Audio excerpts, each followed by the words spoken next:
Oh, perfect. Thank you for the no sound. Thank you guys. So again, we'll start this all over. Lumberjack landlord, much better with houses than I am with technology, which is kind of funny because technology is my other job. Excuse me. But super excited to be here with you guys today.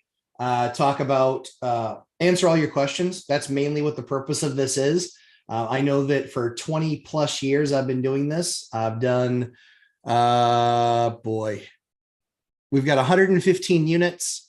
I've rehabbed probably 70, 60, 70 units, somewhere in that range, anywhere from house to just units. And we run into the nastiest of the nasty stuff that's, you know, 100 and the building we're working on right now is 162 years old. There's nothing easy about that. So it's really understanding general construction. It's understanding rehab. It's understanding value. So from my perspective, I can help you with kind of the full start to finish, because it's not just the finance side that I specialize in. It's also the construction side, rehabbing units, finding value as you're redoing things in your units, making sure you're using the right products, understanding what the best value is.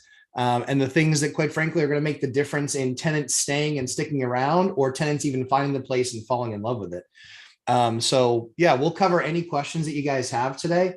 I see they've got a couple of questions already. We'll jump in so I don't get behind, because I know that one of them will become a longer topic. And I can't recall who mentioned it, but somebody said I clear my throat a lot. And so we're going to try some new stuff. Because I care, because clearing your throat's not only annoying to do, but it's really annoying to listen to. And I rarely get to the mute button in time. But I love cold water. I love drinking cold water. Cold water is the absolute enemy of your throat if you're trying to talk for 2 hours. So this morning, this is actually tea, caffeine-free tea. I don't drink coffee. I never have, probably never will, but yeah, this is tea. So we're going to see if this lubes things up and puts us in a better spot for me not having to clear my throat in your guys' ears. I appreciate you guys being along on the ride with me. As I said, we're going to get through a bunch of questions, talking through your guys' questions, but let's jump in real quick. I'm going to get my last sip before I jump into some questions. All right, good morning. Okay, so let's start at the top. Tom Kine, good morning. Good morning, Tom. Good to have you here. Anna Kay, good morning, Matt and everyone. Yes, thank you. Matt Bittner, thumbs up. Thank you, Matt. Leo Perez, good morning, Matt. Good morning. Matt Bittner, do you have much experience with subject to deals? Can you tell us a subject to story you've been through? Yes, I will. Let me get through all the rest of the good mornings. Catherine Miller Crow, good morning. Good morning. Mandy W, good morning, but no sound. Yep, we covered that. And Matt Bittner, no audio. Yep, Justin McGurk, you guys are on it. Thanks for letting me know. Catherine Miller Crody, thank you for letting me know. Matt Bittner, sound check. Yeah, exactly right. Dimitri Gerbich, good morning, Matt. You're on mute. Yes, we nailed it. We got that. Joshua Lemon, got it. Very good. Dustin McGurk, good morning. Good morning. Mark Bello, greetings from Southwest Florida. Crazy market here in Fort Myers, Naples area. Yeah, no kidding, right? It is nuts down there. It is nuts. It's so crazy. We had I had a friend of mine who is not a real estate investor. He's like, but I've made such crazy money in construction in the last few years. And when I say he's not an investor, like he doesn't buy anything to hold it and rent it out. And he literally called me and goes, hey, he's like, a friend of mine just called me and said they just had somebody back out on a deal, but the people still want to close. So they just said they wanted to, but they needed to close immediately. Basically, all the work's been done. And so it can be something that closes in like 7 days with cash. Stepped in, took the deal, bought it cash. The crazy thing is he could literally sell it now for like $50,000 more. So he's just like, I mean, it makes sense to me. I was like, okay, don't love it, but whatever. I'm not gonna tell him not to do it. Excuse me. It looks like I'm drinking fire water. It's funny. So it's actually cranberry tea. It's cranberry tea. And I have to tell you, it's gross. It's so, it's, we'll have to find a tea that works with my sensibilities. It does not work. Dion is the one who drinks fire water. He's the man. I can't drink. I don't drink either. I don't drink. I don't smoke. I don't do drugs. I'm super boring. Super boring. Yeah. Johnny Cashflow Ramirez, Sup Real Estate Freaks. Good morning, Johnny. Theta Hedge Capital. Good morning. Good morning to everyone. Matt Bittner, it looks like drinking firewater. Nope. Yeah, like I said, cranberry tea. Yeah, the good stuff. So gross. Emma K. Good morning. Good morning, Emma. I know Emma's just back from travel. She had a long travel schedule in between jobs. So good for her. Dion Talk Financial Freedom. Howdy. Good morning, Dion. Good to have you here. Mark Bello, many people were flipping contracts, even the realtors, or resell houses over, for 50 to 100K. Yeah, that's exactly what happened with this deal. It's exactly what happened. It's kind of crazy. I couldn't believe it. Totally. When he called me and told me that he was basically going to just step in and buy the house, and I was like, well, what do the numbers look like? What do the rental numbers look like? He's like, if I don't like it, I can sell it. I'm like, dude. He said, well, what do you think? I go, I think it's stupid. I said, I don't know anything about your market. I don't know anything about anything. Dion Talk Financial Freedom. Vodka is clear like water. Yes. Yep. Healthy, clear water. Except what I found, Dion, is that a lot of times water doesn't come in things shaped like skulls. But awesome nonetheless. And then Mauritia Ninehauser. Hello. Good morning, Mauritia. So let's see. Some things that I wanted to kind of talk about this week were lumber prices. Lumber prices are down dramatically. That's partly because they really haven't fixed anything on the supply side. It's really much more on the demand side. And so pricing is down from about $1,600 per board foot. And you guys can look at this. I think it's on the NASDAQ. I think the lumber futures are on the NASDAQ, but it's $1,600 per board foot is where it peaked. Then it came down to like $800 or $900 6 months ago or so. And then it skyrocketed back up 1,400 around there again. And then it's recently dipped again down to 905. I think it was Thursday. So you're going to start to see some adjustments come for sure. You're going to start to see adjustments come without a doubt. But the stuff that you're buying now, if it's new construction, you're paying that $1,600 a board foot premium. You are. Stuff that was built in the last 4 or 5 months that's now getting finished is all at that higher price point, 400, 450 a foot. And the only reason we use that price per square foot is on brand new construction builds. I don't use it normally on existing houses because you can have a house built in 1860 versus 1960, and the price per square foot's different just because it's newer construction. So I don't I don't really use those numbers per square foot except for brand new construction because usually that's emblematic of cost, that they have certain margins that they want to maintain. So that's typically what you'll find. But yeah, crazy. 450 a foot. Absolutely. It's absolutely nuts. Janelle Diaz. Good morning, Matt. Did you get my email on the Honeywell tea set? I did get your email. I haven't read it yet, Janelle. I'm so far behind. It's not even funny. So what I'm trying to do, just so you guys know, is stay up on making sure that I'm doing kind of my schedule when it comes to live streams, but pretty much everything else has fallen by the wayside. But it's spring here. Spring has sprung. It's our big time renting season. And so a lot of our tenants have renewed with my my version of the binder strategy. A lot of those a lot of those people have agreed to higher rents. And we just did it last night. We're just waiting on the final answer. They're going to stay. They just haven't figured out what the final number that they're going to offer is. Quite frankly, anywhere in the ballpark is going to be fine. We'll let them stay. So yeah, we have the 115 units. We have like 40 or 50 leases that expire at the end of May. So May and June are busy for us. And we do that because of the kind of the move in, move out schedule around the colleges in the area. As well as school year for folks. So yeah, all kind of around school year. We do it around other life events that are then like the perfect time for people to then move. So we kind of know what that is.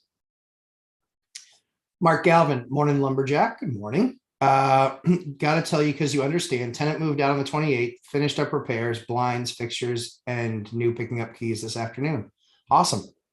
Perfect. Yeah, it's exactly happens that way all the time when you get your game down. So Mark's got his game down, right? Which is, okay, tenant out, fix, repair, new tenant, boom, pick up, and you lose no rent. So a lot of people will look at it and say, well, I count for 5% vacancy. I don't count for 5% vacancy. I don't. My bank forces that in their spreadsheet, but I don't count that. The reason I don't count it is because the last time I had a vacancy in a rent turnover was when there was an eviction and I lost a month. But that one unit balanced in my 115, it's a fraction of 1%.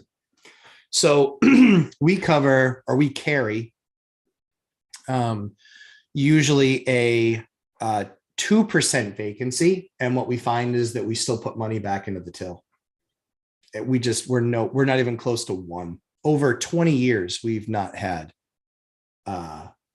that, except for right when the Great Recession happened in September, October, November, December of 2008. That's the only time that happened. Dimitri Garbage called Marty the flooring guy. Yep, he's no longer with the company. I did hear that. They're still helpful. Wanted 2 pallets, but they didn't have enough of the color we've been using. Yep, got 1 pallet. Hope they'll have more. So Dimitri, that's great. They will. They have a factory overseas. And so, and this is my understanding from having talked to Marty, they have a factory overseas. All that factory does is make whatever colors they order. That's it. So it makes whatever colors they order, then they get put on pallets, then they get brought over. So usually they're not, it's 6 to 8 weeks is when the stuff lands and shows up in their warehouse. They have an LA warehouse. They have a Las Vegas warehouse, a Jersey one, a Florida one, and I think they have one other one that they have somewhere else. But not doing retail, they're in really good shape. Yeah, they're in really good shape. So I think they'll be good. Good morning, Matt. Getting chips and salsa out. Perfect. Sounds like the ideal accoutrement to talk real estate too. While I drink my sparkling grapefruit citrus fresca. It's freshy fresh. John Doe, good morning, Matt. Thanks for pulling yourself away from the Johnny Depp trial and providing such great content as usual. John, you're very welcome. I have, in all honesty, I've not watched any of the trial, but I have watched some of the excerpts of the trial. Is it me, or is Amber Heard's attorney complete dumpster trash? Like, they are garbage. Their whole job as a defense attorney is to discredit the prosecution or to discredit the defenses.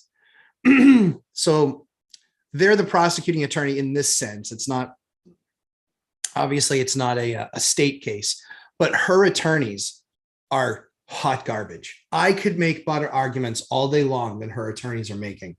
They're garbage and they lose constantly.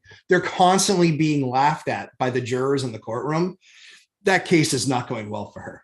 That case is not going well. But again, I'm not watching the actual trial. I'm only watching just the excerpts. And so far, I have not seen any excerpt where Johnny Depp's attorneys were getting yelled at or laughed at. Do you guys know how much money Johnny Depp has made in the last 10 years or since Pirates of the Caribbean?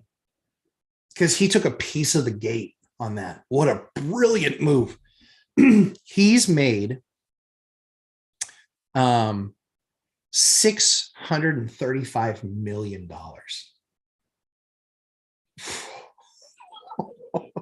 Who would have thought from 21 Jump Street to 635 million? 21 Jump Street was something I watched when I was growing up, but who would have thought 635 million bucks in a 10-year period by Johnny Depp? Amazing. Amazing. Is there a brand or model of kitchen faucet you oh, Mandy W. Is there a brand of model kitchen faucet you recommend? I'm looking for a long lasting one that isn't too ugly. Yeah, I won't break the bank. um, there is. So generally speaking, as a rule, I use Delta or I use Kohler. Delta or Kohler. I also, depending on every once in a while, Pfister, Pfister, Pfister. I'll use them every once in a while, only because we in the big box stores when we go, we're always going to pick up a little this or a little that, like something that's a one-off for some maintenance request.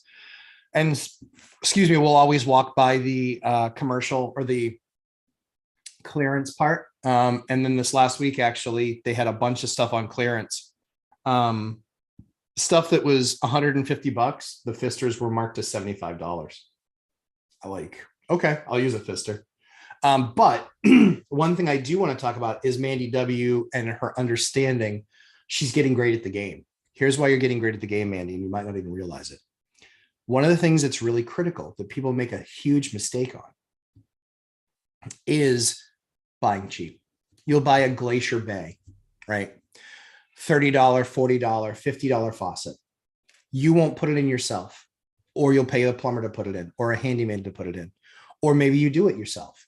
There is with 100% certainty that faucet in less than 5 years will be leaking or broken or something snapped or chrome is deteriorating. I've had them. They do not withstand at all on that level. You'll especially, I mean, and it's a lot of times if you have like hard water and things like that, they just don't stand up. And so the most important thing you can do is, see, for me, I used to install my own faucets. Now I don't really. Now I have a plumber do it because I want him to have the liability. So when he installs that, when him just showing up on site, $115. Well, I don't want him having to show up in 5 years. I want him showing up in 10 years. Well, how do I do that? I use a nicer faucet. Likelihood that it's going to leak is much lower because he installed it. He'll install it with Teflon tape and the right hoses and do all that good stuff. But the quality of faucet, we have places that we remodeled 15 years ago with Kohler faucets. Kohler faucets looks as good now as it did then. Looks beautiful. We went the route of trying out some non-brand name faucets, some like longer pull down ones with sprayers on them. I think 80% of those in 6 years have been replaced. It's really disheartening. But we were buying those for $100 when a real faucet like that is $300 or $400. But now we're paying for it, right? So all we did was put ourselves in and it's not like the thing worked great the entire time. Like the button stops functioning, or because there's hard water and it's a plastic insert, it doesn't work that well. There's all sorts of things like that. So Mandy, you're 100% looking at it the right way. Don't buy junk up front, buy a decent faucet. But yeah, Pfister, Pfister's decent. My preference is Kohler and Delta because they're mostly metal parts internal, not plastic, mostly. Yep. Dion Talk Financial Freedom. If you watch the Johnny Depp trial, there is one thing to remember. I buy small multifamily and give 1K to anyone who brings me the deal.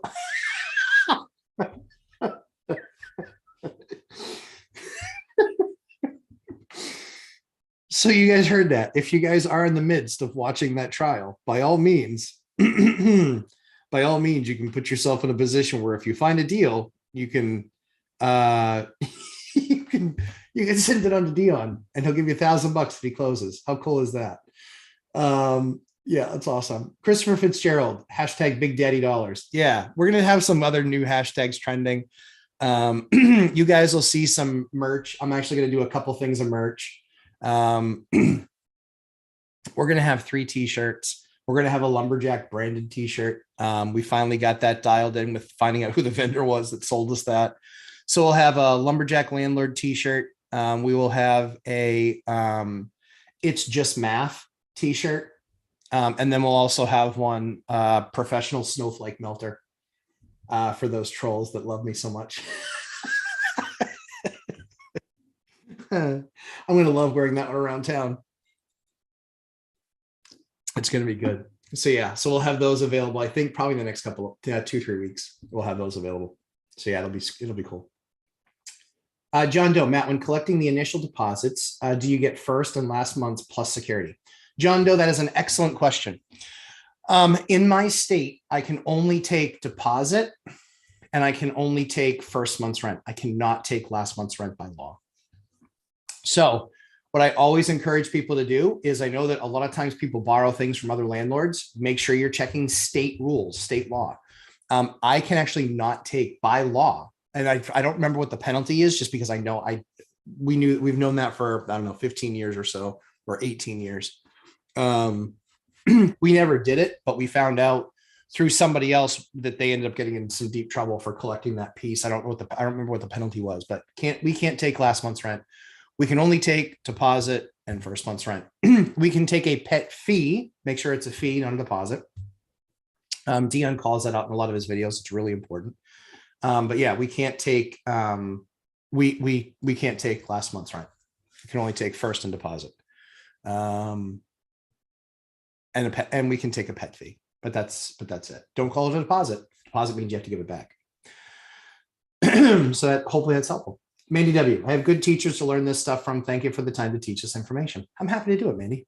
You're why I'm here, not to get trolled. So, but quite frankly, if people troll me, I can get them out of my chat faster than probably anybody else. So I honestly don't mind. There's some trolls that I've turned around. But like, quite frankly, largely speaking, I view trolls as they're never even going to ever be has-beens. They're going to be never will be's. What do I care? I'm just trying to find a way to put that on a shirt where everything fits if you're not my size. You know, and it's like, and you know, because I have a wife, I don't want that on that whole entire thing on the front of her chest. I don't want it's going to have to be a saying that goes on the back of a shirt. But anyway, we'll see. Rob, good morning. Are the trolls raging yet? Yeah, no, I don't think they can find me. I mean, usually, generally speaking, trolls aren't that bright. What I'm thinking about doing is I could do a crypto project. I could call it Landlord coin. And then have them all buy into it with some, you know, cute message, and then do a rug pull. Like, how many of these people have been rug pulled on crypto? It's really funny because we don't talk about it a lot, but I know all about crypto. I completely understand crypto. Crypto's not an issue. Like, I'm just not a big investor in it. I've got some, but I don't have much. Just because I know enough about it to believe what it is. And I think that there's tons, especially these small coins, so much of it's pump and dump. But anyway, I digress. But yeah, no trolls raging yet. Anthony Shafana. Hey, Anthony, good morning. I don't think we've spoken before. So if you were a watcher, I know you were an asker, but good to have you this morning. Any recommendation on saving vehicles for getting together down payments for additional properties? No. So what I haven't brought my game down that path at all. So I haven't found a way to take the cash that I create to accelerate it to get my down payment for the next building faster. The only way that I know to do that is by buying great deals that give me pricing power in the market so I can increase the rents. On the same investment, I can then increase the rents so I have a greater return on my capital, thus a faster creation of capital for the next transaction. That's the only way I know how to do it. Because I think anything else that speeds up that process is going to have risk inherent to it. Like, you know, could you run a crypto strategy where you're buying the dips on Bitcoin, and so you buy it at 38 and you're selling at 42, and then it goes back to 39, and then you're riding it up to 41. Like, could you become a crypto day trader to create funds faster? Sure, you could. For me, not my game. So for me, my focus is adding value to any property that I buy that helps me increase the rent, gives me pricing power in the market. And making sure just to stay up to date on those. Like we inherited so many tenants last year. A number of their leases are expiring over the course of this summer. And many of them are going to get basically our text rental increase / binder strategy messaging, because their rents have to go up. Their rents have to go up just based on market. So we'll see. We'll see what happens with that. But yeah, so to answer your question, Anthony, there's no real vehicle out there. The only way, I mean, I guess if you wanted to stay real estate, but if you wanted to become a lender, the only problem is that then that's taking up your capital, and who knows, like, because the returns on a lot of those deals are, 11, 12, 13% of your money, but then that money's tied up and then you're at risk. I make a lot more than 10 or 11 or 12% on my money. That's why I won't become a lender. Do you see what I'm saying? Like if I'm going to take my money and I'm going to put it into play for something for real estate, I'm not interested in making 10 or 11 or 12%. I'm going to make 20 to 30% and have the option of 40%, certainly holding the asset over time. Everything that I do is investment and reinvestment to build the portfolio over time, also to weather any storms. If you guys haven't seen it already, I did a video that was landlords will weather this or make it through this just fine. It's a title of a video that I put out on Friday. It's what I firmly believe. Most landlords are going to handle this just fine. The ones that are really in tough shape are the ones that have longstanding eviction moratoriums. And that just becomes to, where to align to invest. So that's what I've typically found. Roldan Crespo, good morning. Good morning, Roldan. Tom Kine, it's May 1st. Do you know where your rent is? I do. Let me see if I can show something. Let's just see. Here. Nope. Here. Here.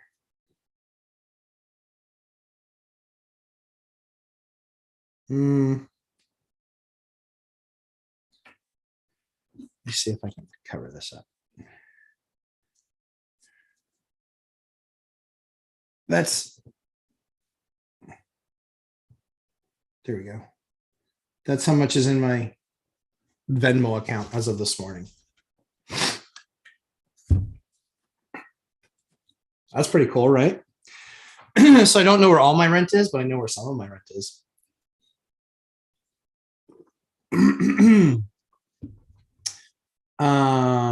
So good question, Tom. Jernil Diaz, can't wait for the It's Just Math merch. Yes, I'm excited to have those three things. It's just stuff that I say all the time. And quite frankly, so this is actually a motorcycle company that I own.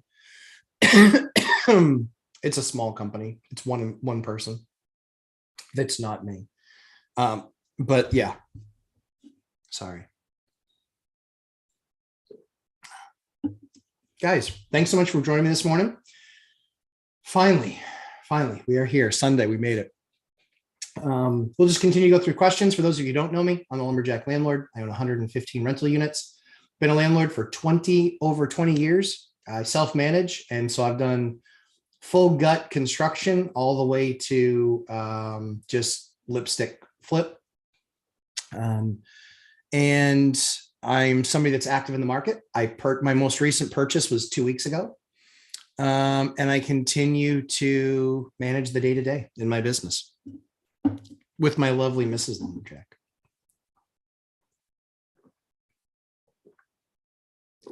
Rob, Lumberjack coin. Yeah, maybe. So yeah, I don't think I'll do any crypto project ever. Robert Farinelli. Hello, Matt. Finally, some good weather after a chilly April. Don't know how long I will stay indoors. Yeah, I get it. It's been a brutal April here in New England or in New Hampshire. Flash of light. In a rental with very hard water, with no water softener, would you install a new water softener? So I have. Yeah, I have. Yep. It's It's a couple things. Usually the difference in taste, like I don't know about most people, but for me, I can taste the difference in the water. And that is something that will make me leave. That's something that will make me leave a unit. Because remember, I wasn't always a homeowner. So that's something that will make me leave a unit.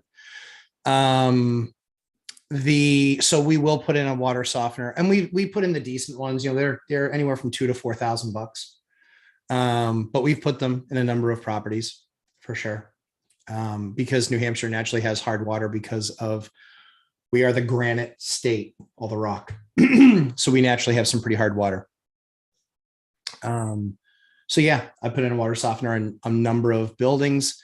And that will actually save your fixtures. It will save you. You'll get more time out of your fixtures. Tenants will stay longer because the taste of the water is, you know, cleaned and purified, and it tastes a whole lot. It does taste better. So yeah, so we've absolutely done that for sure. Yeah, great question. Rob, here's my troll for the day. As a salesperson, do you take it as a personal failure that you weren't able to convince Dion to leverage his house when rates were under 4? That's a great question, Rob. I do not take it as a personal failure. I think that Dion is a really good investor. And I think that he made the decision that he had enough money to do the next deal that he wants to do. His biggest issue is finding a deal right now at the right price. But so we'll see. Well, I don't see it as a failure. No. I'm bummed for him because I think there's going to be a deal that comes along. If I think there will be a deal that comes along that if he had leveraged that capital, he could do, and without leveraging that capital, he might not have been able to do. I'm not hoping that. I think there is that. If history is any indication of what's happened to me, there's been times where I didn't leverage my capital the best it could have been leveraged. And then a deal that was right sized for that amount of capital came along and I couldn't do it. And it's still a building I have to drive past today, and it hurts. It hurts because that building is easily that building's worth $1 million. Easily that building's worth $1 million. And it was it was $400,000 and about $100,000 worth of rehab work, maybe 8 years ago. So yeah, so that one hurts. Yep. I just didn't want to see that happen to him. But if it happens, it happens. But Dion's in a great spot, right? Like, he's vacationing in Florida. He might come home someday.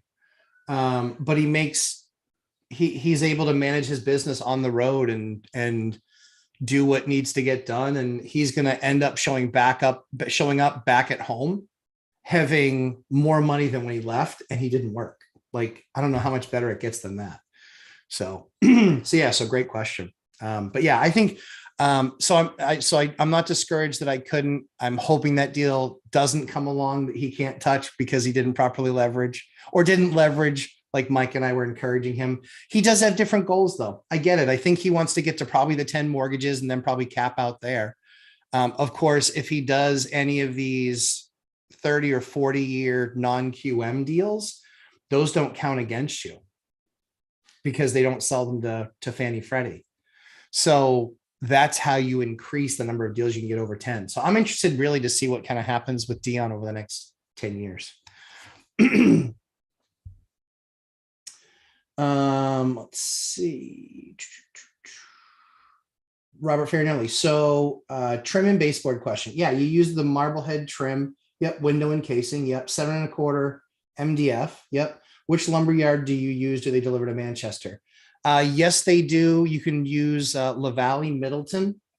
They're a great lumberyard. They have 17 or 18 locations in New Hampshire and Vermont. So La Valley Middleton, they will absolutely deliver there. And yeah, that's your best product. Yep. Also, you said you think lumber is going to come down. So should I wait? Right? I am in no hurry to get this project done. Lumber is coming down. Believe it or not, those wood trim products, they haven't raised in price at all. They've been, or very marginal. It's been very small. Literally a 2x4 went from $2.48 to $10 quadruple. I didn't see any fluctuation like that in any of the trim work. I saw that a slight increase or significant increase in doors. It wasn't 400%, but that's what lumber was. So I think if you're doing baseboard and trim, I think you're fine. I think at any time it's fine. I don't see, I mean, I think my pricing on the Windsor or on Marblehead, Marblehead just has a lower edge profile on the outer edge. Windsor has a taller edge profile on the outer edge. You know, you're looking at like buck, $1 to $1.09 a foot. So even when you go through an entire house and you figure out what you're going to spend more money on the internal casing, the 1x3 or 1x4 FJP finger jointed prime. You're going to spend more money on that stuff than you will on your exterior casing. How's that from dropping some construction knowledge, material pricing anyway? Johnny Cashflow Ramirez, the average in my market is a negative 6% yield, and I won't buy unless I get 10% or greater, especially right now. Yeah. So what I think we're seeing is pricing. My belief is we're seeing pricing start to really de-escalate and really just kind of just slow down because of the rising rates. And also starting to get some speculation about the economy. What I think is going to be really interesting is I still believe that there's going to be that correction, 10 or 20%. I still don't think it's going to be even start until the end of next year, end of this year, beginning of next year. I don't see that really starting to roll over. So I still see things just slowly appreciating. But I think we are drastically front loaded on appreciation that we had for this year. So it'll be interesting to see, but yeah, I mean, same thing for my market. You know, I literally had one deal come across my desk, a seven-figure deal, and it was a negative yield. I just said to the guy, well, the numbers don't work at all on any level. The numbers are garbage. So yeah, for what it's worth, hard pass. Hard pass. Joseph Heffley. Hey, Joseph, good morning. I don't think that you've been on or asked a question before, so excited to have you here. I just wanted to thank you and your family for giving us the time with you every week. It's genuinely appreciated. Joseph, you're very welcome. I'm happy to do it. We always teach our kids to give back. And when you've experienced something or gone through something, that it's really important that you try and help others that are going through it as well. That didn't exist for me in YouTube University when I was going through it. And so I always knew that there would be a point where I could get to a point where I had enough experiences where I could share those experiences, and then people could make the decisions based on my experience. They can figure out, or at least see more of a situation so they can make the best decision for themselves. I would never advise anybody and say, this is the way that you have to do this. I would just say, this was my experience, because there's so many variables to how much risk tolerance somebody has, how much money they have, what their market is, how bad of a spot that they're in. There's too many other factors to account for giving people exact advice of this is what you need to do. However, this is what I did based on my situation. And if you can glean any value from that, wicked awesome. Then that's what we want to do for folks. I've got people working today, so I just want to make sure that we're taking care of it.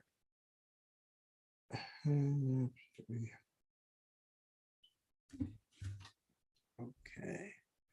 Tenant issue, just 1 second.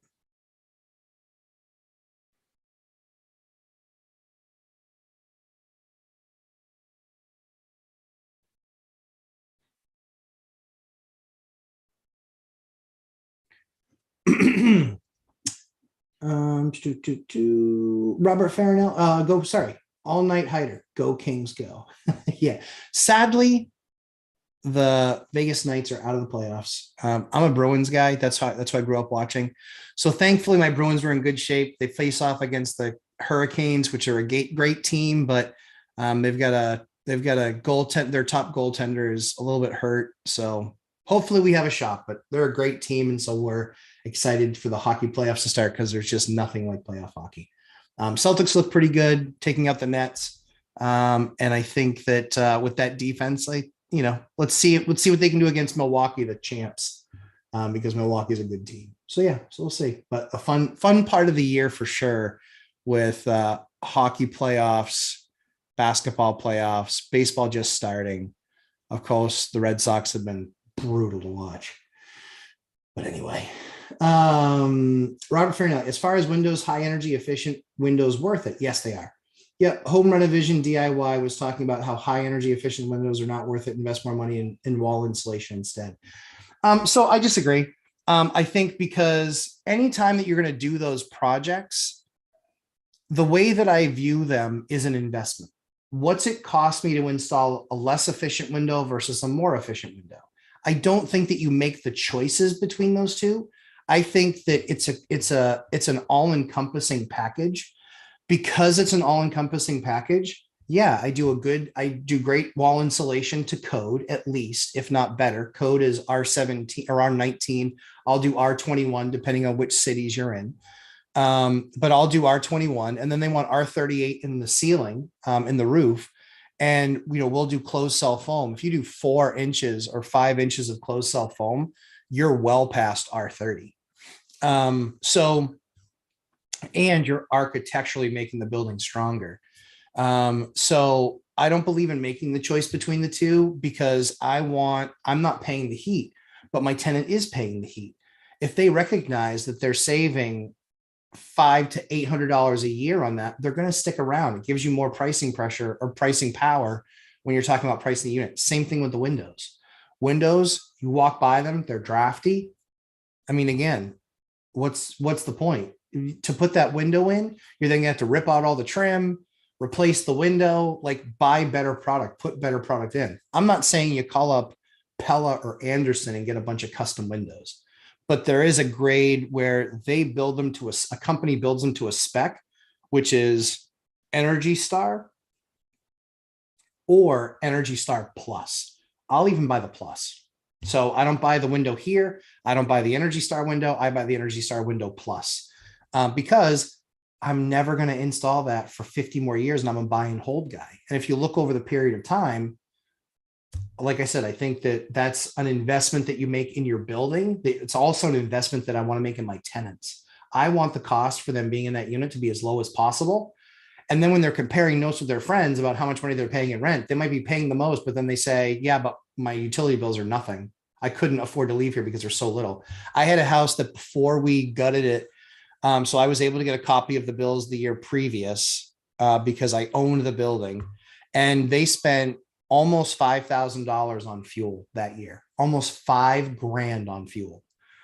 This was back probably 10 or 12, probably 12 years ago, 10 or 12 years ago. They spent $5,000 on fuel, heating fuel. That house now is about $1,500. Based on the number of gallons, not based on the price. Based on the number of gallons, it's literally a third the price. So yeah, we do those apples to apples comparisons. We're running them because we care about our tenants. And I'm not saying that other landlords don't.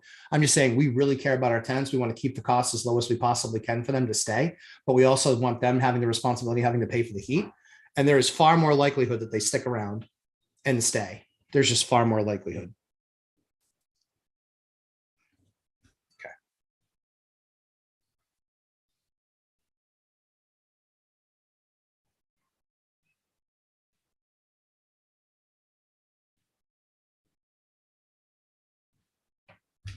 Okay.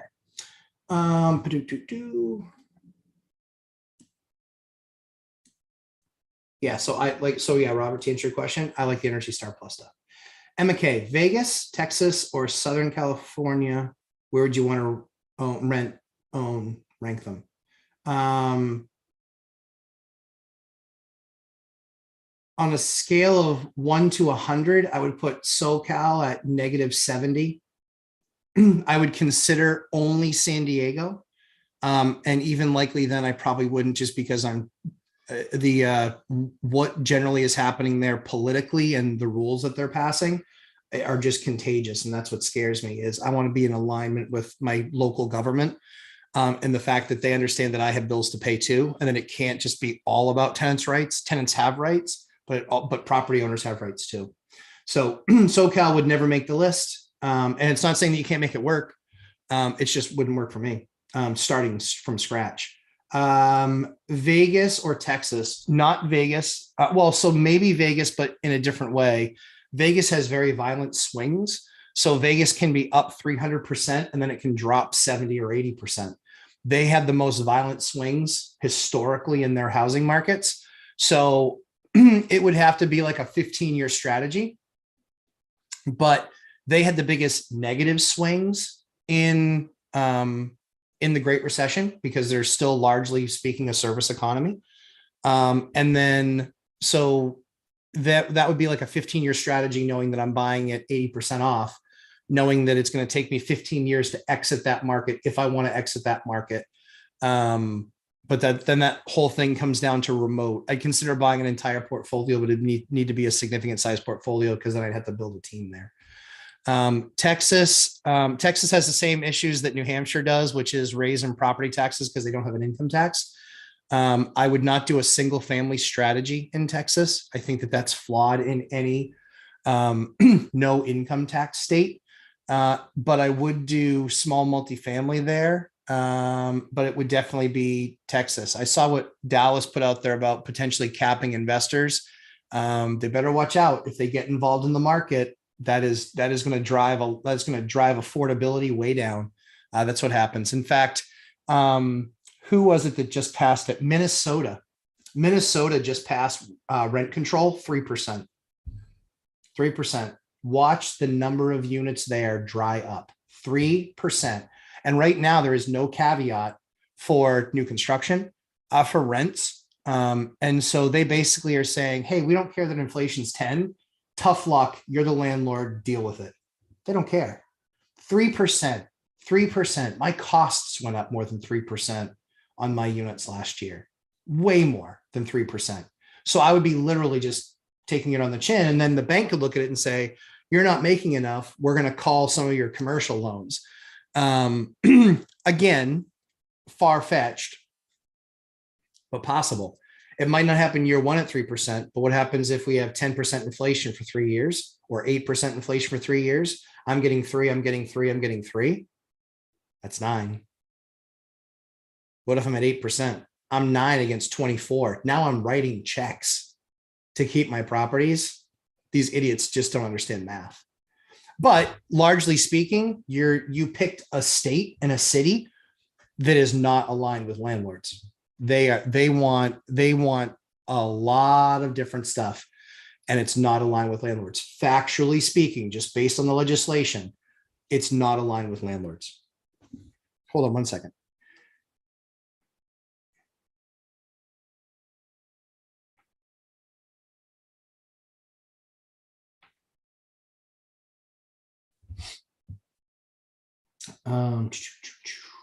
So that's my rank. I would consider Vegas, but that would be a long-term strategy. I would do Texas if I had to pick them. But I wouldn't do anything single family just based on the tax structure. That's where a lot of people in Austin that bought 3 and 4 years ago, they had decent returns. Now, while their house has appreciated $100,000, $150,000 in value, which is awesome, but to be a landlord and to even command the rents that you can command, you're not going to get there with how much the property taxes have increased. You're just not going to get there. It's much, much thinner margin, in some cases going negative. So that's the particular example where I just don't like single family, but it's one person paying the bill, and price per unit, single family is far more expensive than even a duplex. So let's see.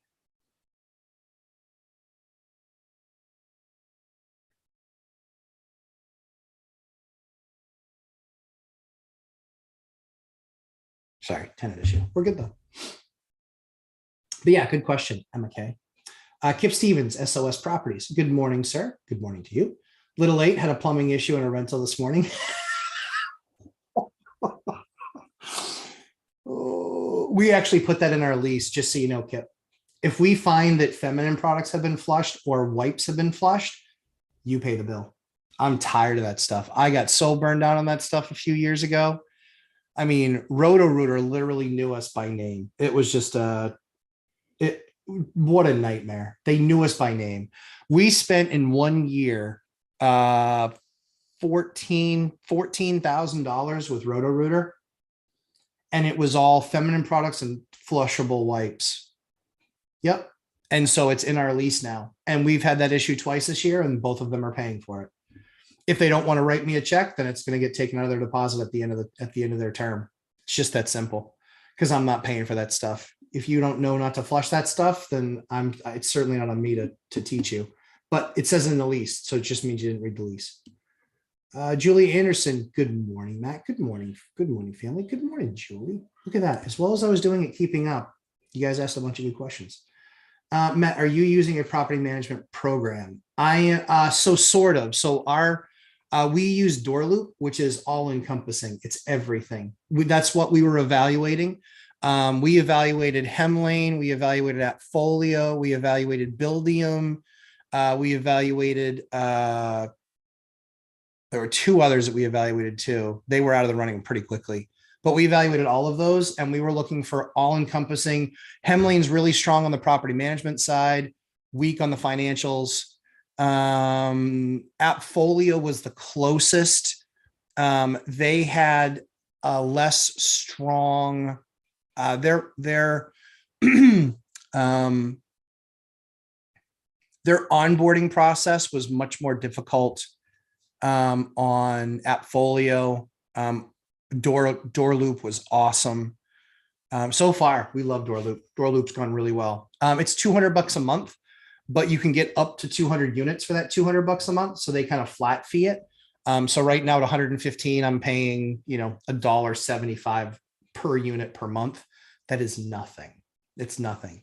The other thing that I like that they do is to set up ACH payments. I don't have to, but if I do, they only take a couple bucks.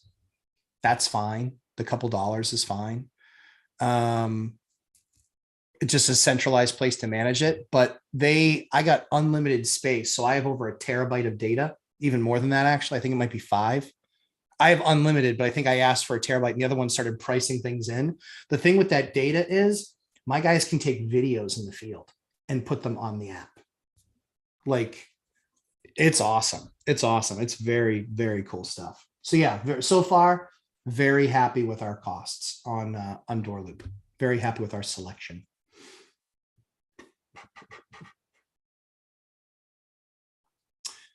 Tom Kind, have you ever gotten a request to put a bidet in? What's your preferred brand? No, and I wouldn't put one in because it's separate piping.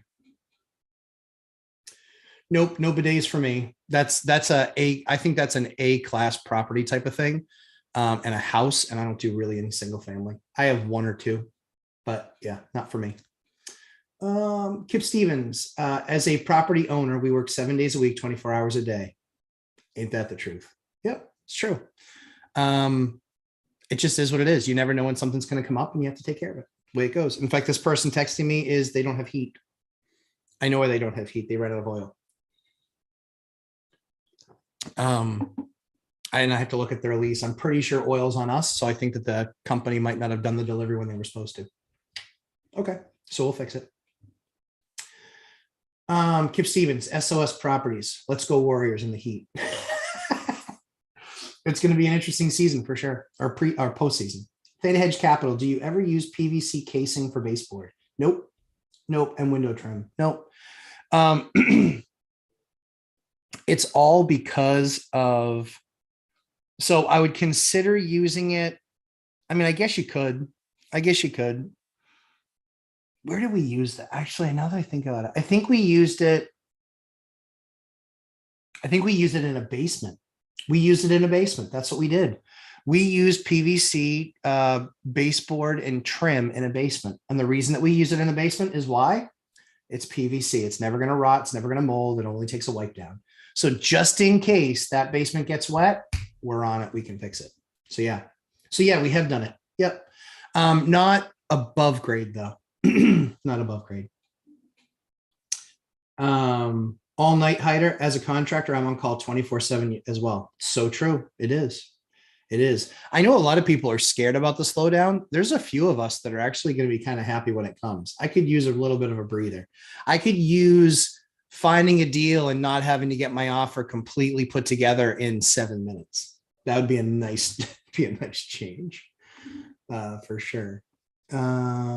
Keith Hager, good morning. Honestly, thumbs up for your channel and thanks for the great info. Honestly, thank you very much.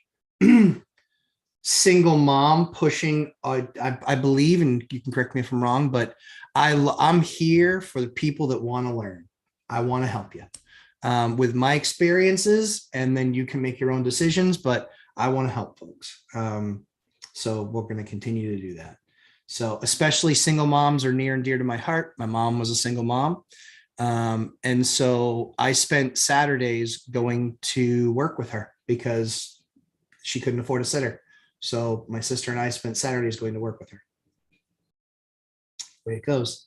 SK, qualified VA loan, but been priced out of the market. Yep. Will there be more homes available? So SK, thanks for asking the question. Great question. There definitely will be more homes available. You're going to start to see inventory build. It's going to take a little while because the first thing that happens is inventory builds. As inventory builds, then prices start to come down, especially if rates continue to go up. So be patient. It's awesome that you're already approved. It's awesome that you're in position where you have your VA loan. Thank you for your service. I appreciate it. Truly. And so, yeah, there are going to be more homes. Don't expect there to be 100 to choose from, but you will start to see it climb. Just be patient. You only need one home. You only need one. And most people are like, oh, I would love to see a bunch of deals. Yeah, wouldn't we all? But the thing is, you really only need one great deal to move forward. And then you're dead for, financially speaking, 6 to 12 to 18 months before you can even do your next one anyway. So just make sure that next deal that you do is a great deal. If you get a great deal, awesome. Good for you. Get that great deal. You're going to know because you've done your homework. You've been watching your market. You know what that's going to translate into. That's where you win. It's that hundreds of hours of work that meet that 1 minute of opportunity. That's where you find your magic, and that will happen for people. So be patient. You will start to see inventory increase. It's not going to be, it's not going to be crazy. It's going to happen over time, but you will start to see some inventory hit the market over the next few months. You will start to see inventory hit for sure. So hopefully that helps you. Paul M. Silva. Good morning, man. Good morning, Paula. Thanks for coming. All-nighter hider. Plastic trim might be a good idea in bathrooms and kitchens where water swells MDF. Yep.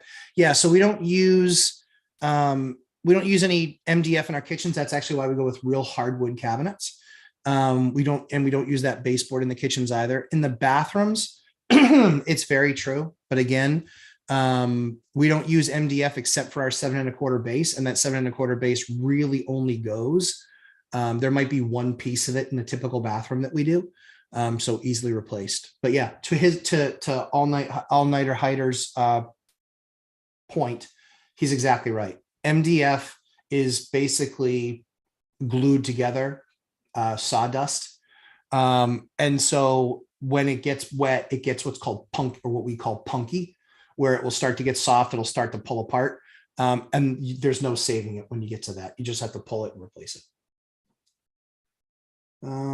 Main reason windows are drafty is because it was faulty install, not the window itself.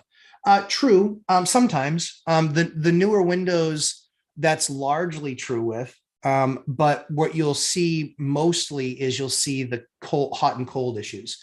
The low argon gas, Energy Star Plus rated window actually gives, it will keep sunlight out better. And so, and heat from the sunlight, which is good in the winter, good in the summertime because it's less for cooling costs. And in the wintertime, if it's installed properly, obviously it keeps the heat in, but you don't want that solar glare and the heat coming from the sun. Because as you know, if you've been in a room with windows, that can make it nearly impossible to keep cool in the summertime. And so that's what the higher Energy Star Plus window actually gives you for what it's worth. Again, any questions, guys, keep on asking. These are all great questions. And no matter how new it is all, no matter how new you are, it is all good. Let's see. All-nighter hider, honestly, in the house. Yes. Kip Stevens at All-Nighter Hider. I feel you as a HVAC company owner. Honestly, all-nighter. Hi. Good. I'm glad you guys know each other. That's awesome. Robert Farinoni, failing enough on the windows. This channel is focused on DIYer in their own home. Two, because propane heat will be high with good insulation and IBC. Yep. I'll check with the window place in Auburn. Yeah, I think you have to order those. One thing you guys can do, not an LLC for the purposes of putting your, find out from your local contracting facility. So in our case, it's Lansing Building Products. It used to be Harvey Windows and Doors. They're a phenomenal company, or were a phenomenal company under Harvey. Their customer service was spectacular. Their product creation, manufacturing was spot on and really amazing. It's fallen off since, this is my experience, is it's fallen off since Lansing purchased them. However, I have an account with them, and I buy my windows like a window installer. And I've been doing that forever. That's not a new thing. I've been doing that for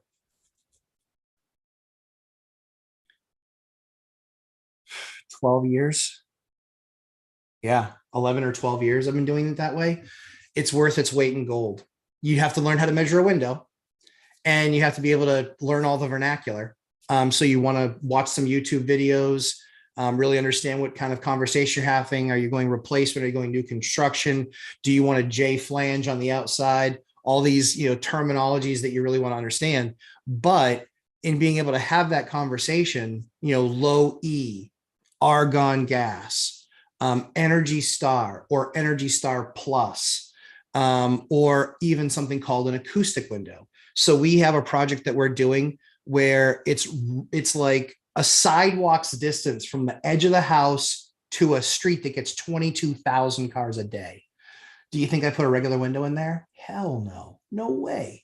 I put in a very, very high end, very, very expensive acoustic window that has a negative 35 decibel rate, meaning if you have a normal 90 decibel situation, it's going to reduce that by 35 decibels to 55. So these windows were outrageous. The cheapest window was $550. The most expensive window was $900, one window, but they're acoustic windows. So they drastically reduce the amount of noise that we're going to hear. We also went with new construction because we're re-siding the whole building. So this building, you wait until you see the pictures, you're not going to believe it. It's going to be unreal. We're hoping to get out there with a film crew in the next couple of weeks after quarantine ends. It's literally one of the first things on my list because I want to show you guys the kind of stuff that we buy, that we create value in, but showing you the construction products that we select and why we select what we select, because we know what the end product and the end result is. So we're happy to help folks with that. Robert, let's see. Yeah, you can check the window place in Auburn, affordable window. But I would try and figure out having the conversation with Lansing. That's what I would do. Try and find a way to have that conversation with Lansing.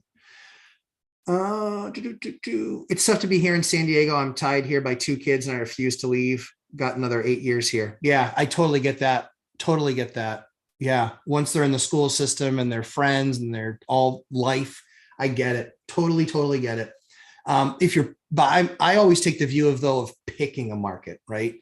If you're picking a market. So that's what would make me never pick. For me, I would never start off by picking something in California to start. Mike has been amazingly successful in Fresno. He's a brilliant business guy, a phenomenal landlord. I just wouldn't pick to start there because I have better options that are much closer by that work for my model already. Because he can do single family homes and make money. I can't. So he's got a huge leg up in that regard because there's more single family than there is anything else. That's what makes me a specialist in 2s, 3s, and 4s, is because single families in my markets don't make money. Don't make money. They're a reason to write checks, unless you've held on to them for a really long time, which is kind of anti for me for a single family because I've never seen them work. When you first buy them, they just don't work financially.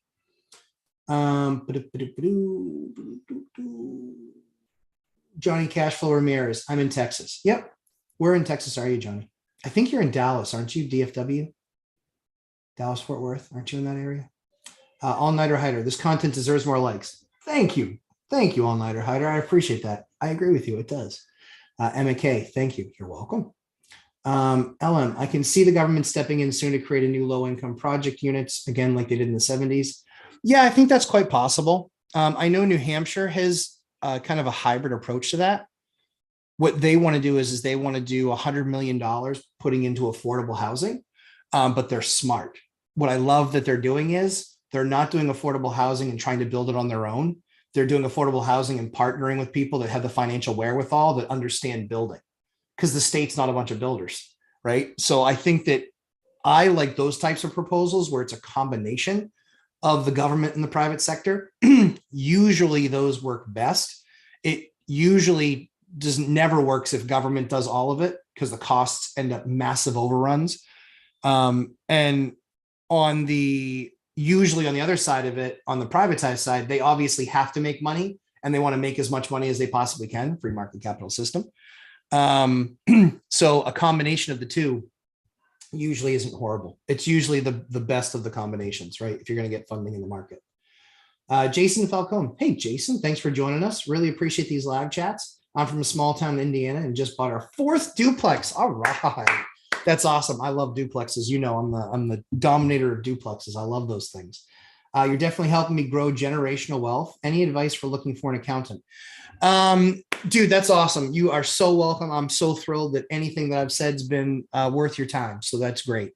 I just changed. So truth be told, I had a CPA for years and years and years. I recognize as I learned more about it, my focus was the business itself. I wasn't nearly as focused on the accounting side as I should have been. So admittedly, that was a weak part of my game. As I learned more about it, as I worked more with the CPA, I just hated the way he did things. Not that it was illegal or wrong. I just didn't like how he was not ever available to me. Couldn't have time for a conversation. Could never tell me, hey, you've made too much money this year on your properties. You need to spend more, right? So I wanted to turn that weakness into a strength. How I turned that weakness into a strength was I started learning about what type of accountants are out there. So number one, my criteria was I had to have an accountant that understood rental properties and even owned some himself. I wanted somebody that's in the game. I wanted somebody that has to know this stuff more because it's just their craft, but because they directly are involved, right? So that guy is going to know the most of the most, that CPA. What I found was in that exploration, there's something called an EA, an enrolled agent. Holy Toledo, that stuff is awesome. It's basically a CPA on steroids in a good way.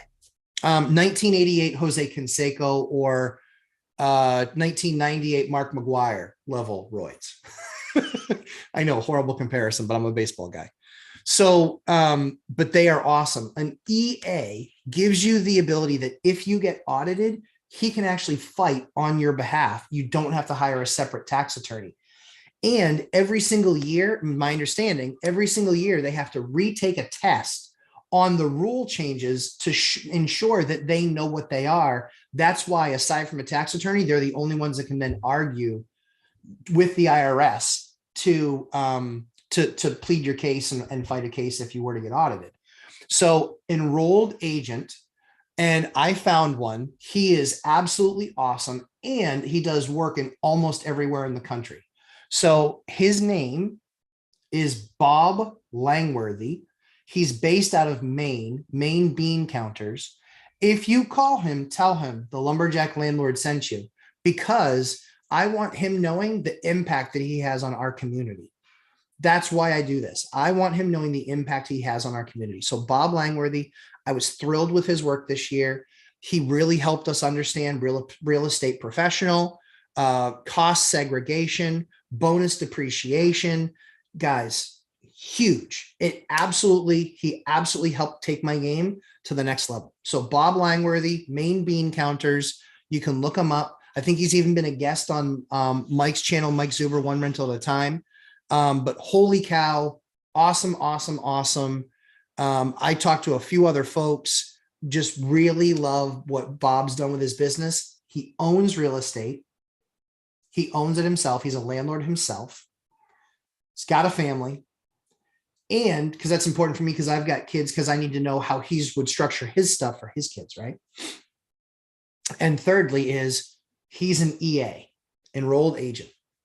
So that's, if you asked me and said, who do you think, who do you use? That's who I use. There might be some reason he's not a good fit for you. Completely understand. But if you do call him, tell him the Lumberjack Landlord sent you, because I want to make sure he knows that he's making an impact on our community, because he made a huge impact for me. I'm getting a huge return.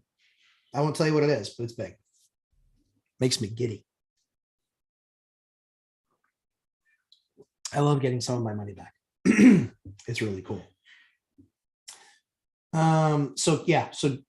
Jason, let me know if that's helpful. Robert Farinelli, LOL, my basement got wet because my boiler died. Yeah, good thing the IBCSs are going in this week and firing next Monday. Yeah. The other cool thing about the IBCs is boilers are always on the ground, right? And they might be a couple inches off with maybe like cement blocks or something. IBCs are wall hung. So that thing is at least 3 feet off the ground. The bottom of it is at least 3 feet off the ground. If that thing ever gets touched by water, you have a bigger problem. So love that stuff. Matt Bittner at Kip Stevens, SOS Properties. Have you heard anything about new propane-based refrigerants? Interesting. I haven't heard anything about those. There's afterthought bidet attachments that tenant can get themselves. Oh yeah, that's right. All-night hider. That's all-nighter hider. That's exactly right. So Tom, I wouldn't install a separate bidet. I would install, or you can get a seat that has the bidet feature to it. So get the seat that has the bidet feature to it. It usually needs a plug to plug into, and then a water supply line that comes off of that comes off of your existing supply line. The only thing that I would do, if they're a great tenant and they're going to be there forever, sure, I would do it for them. If they're newer, I would say, listen, I will buy the fixture. It will stay there, but you'll pay for install. And no, you can't install it yourself. That's what I would do. Thyric Legree. I'm back, second week in a row on the live. Thyric. Awesome. Super pumped to have you here. Oh my goodness. How far behind did I get? Chris Webb, good afternoon from Central Virginia. Good afternoon, Chris. Man, I got far behind again. Con in Florida. I am not rushing in to pick up another investment. Rates are high and waiting for price to come down a bit. Let me know your thoughts. Yeah, that's what I'm doing. I still look at every deal because I never know how awesome a deal is going to be. I still look at a deal because I don't know if there's an ADU possible, if there is something unique to the property. So I still look at stuff. But yeah, I have not made an offer in 8 weeks, 9 weeks. I've not made an offer in 8 or 9 weeks. It's been a long time. I mean, last year I sold 2, refinanced 10, 9 last year, bought 10. Buy 10. Yeah. So to buy 10, to buy that many, we were doing a ton of offers. But it's because the numbers were nuts. The numbers made sense on every deal. It was just a matter of, could I get deals in the 20s? And deals in the 20s, guess what? I haven't seen in the last 8 weeks. Any deals in the 20s. Yeah. Rob, interesting note. In the last week, I've seen more price reduction notifications on Realtor. Yep. Than I've seen in the last 3 years for a given week. Yep. It matters when they start to become meaningful. The other issue too is that these price reductions, they are still asking for the moon and the stars in a lot of these deals. So yeah. Yep. Definitely seeing things like that. Things are starting to slow down. My neighbor's 1-bedroom house on the market across the street listed for $300K, only 4 people at the open house. Yeah, 1-bedroom houses are super unique though.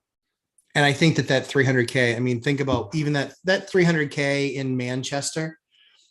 I mean, that gets you 2 years ago, they get you a 3.2 Cape. And now it's a 1-bedroom house. So yeah, that number 300K for a 1-bed in Manchester is nuts. They're admittedly just trying to grab anything they can, which is crazy. Julie Anderson, the dumps in my county just closed down until further notice. I was just there Friday. I've seen this coming for a year. Julie, what is it that you've seen coming? That they were going to close for a year? And if so, why so? I want to learn. Chris Webb, I've been seeing some listings going off the market. I assume the sellers are not getting the price that they want. Yeah, some of them are like, hey, we'll move if we can get this, but if we can't get this, then we're not going to move. So yeah, that's absolutely happening. All-nighter header. I just built an exterior MDF Medex gate for a client in La Jolla. It's heavy, but won't rot while I'm alive. Yeah. Yep. Then what is, oh, I'm thinking compressed board. Sorry. Yep. Robert Farinelli, the bigger joke is that at 5 1/4, the loan costs are the same as my 2.1 duplex. Yep. My property taxes and insurance are higher, but I get to live there for free and love that 3.125 rate. Exactly. 1,000%. Yep. Matt Bittner at Robert Farinelli. How much did you pay for that duplex? I think you paid 300 or 3 1/4. So around there.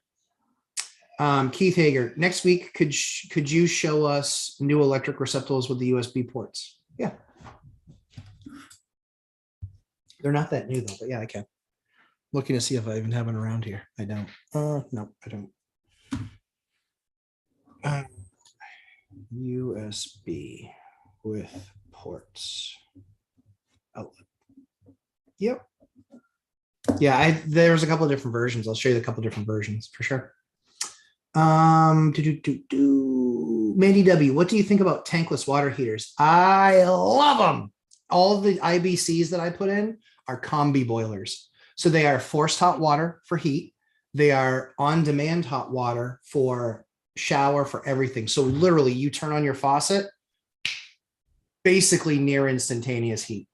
And it's not constantly heating it up. It's heat on demand. So I love them. I use the IBC combi boilers. That's what I put in exclusively because it eliminates the hot water tank, and which is, you know, $1,600 to $1,800 installed, and they last 10 years. I mean, I get to have one source where everything that I need comes from that source. And the reason you can do that is some would say, oh, well, single point of failure, single point of management. That system, excuse me, only consists of 6 parts. Any dealer that's certified to sell them has a dealer kit.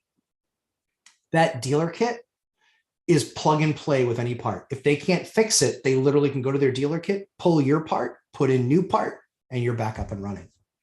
That's how awesome it is. It can be the board. It can be the blower. It can be the control. It can be any of their 5 parts. It's that awesome. It's that cool of a breakdown. So for me, I'm a little bit of a nerd when it comes to that stuff because, okay, single point of failure, I don't want that. But I want as few points of failure as possible, but I want as few management steps as possible too, right? Which usually don't go hand in hand. In this particular case, because I can get that boiler that has everything there and with it, guys, it's a no-brainer for me. I've put in 27 of those, and I think we're doing 2 or 3 more this summer in units. They're just that good. 6 years, I just had my very first part go. It was a $700 repair. 6 years, it ran. All it did was get cleaned every other year. That's what I did. Cleaned it every other year. 1 part, boom, that easy, done. So I love them. I'm a huge fan of them. I do not like water heaters because usually however long they're quoted to last, they last usually 6 months to a year after that. Usually there are exceptions, but largely it's pretty close by. It's because the gauge of the metal that they'll use in the bottom and also the general construct of the unit. It's very much a very refined process for them. So when I look at a gas hot water heater, I'm looking at $1,600 to $1,800 installed. And I know that thing, even when I buy the nice one at 8-year or 10-year warranty, it's going to go quickly there. It's going to go, quickly thereafter, sometimes before, but almost never. It's 99.9% of the time it's going to go within a year or 2 after that is over.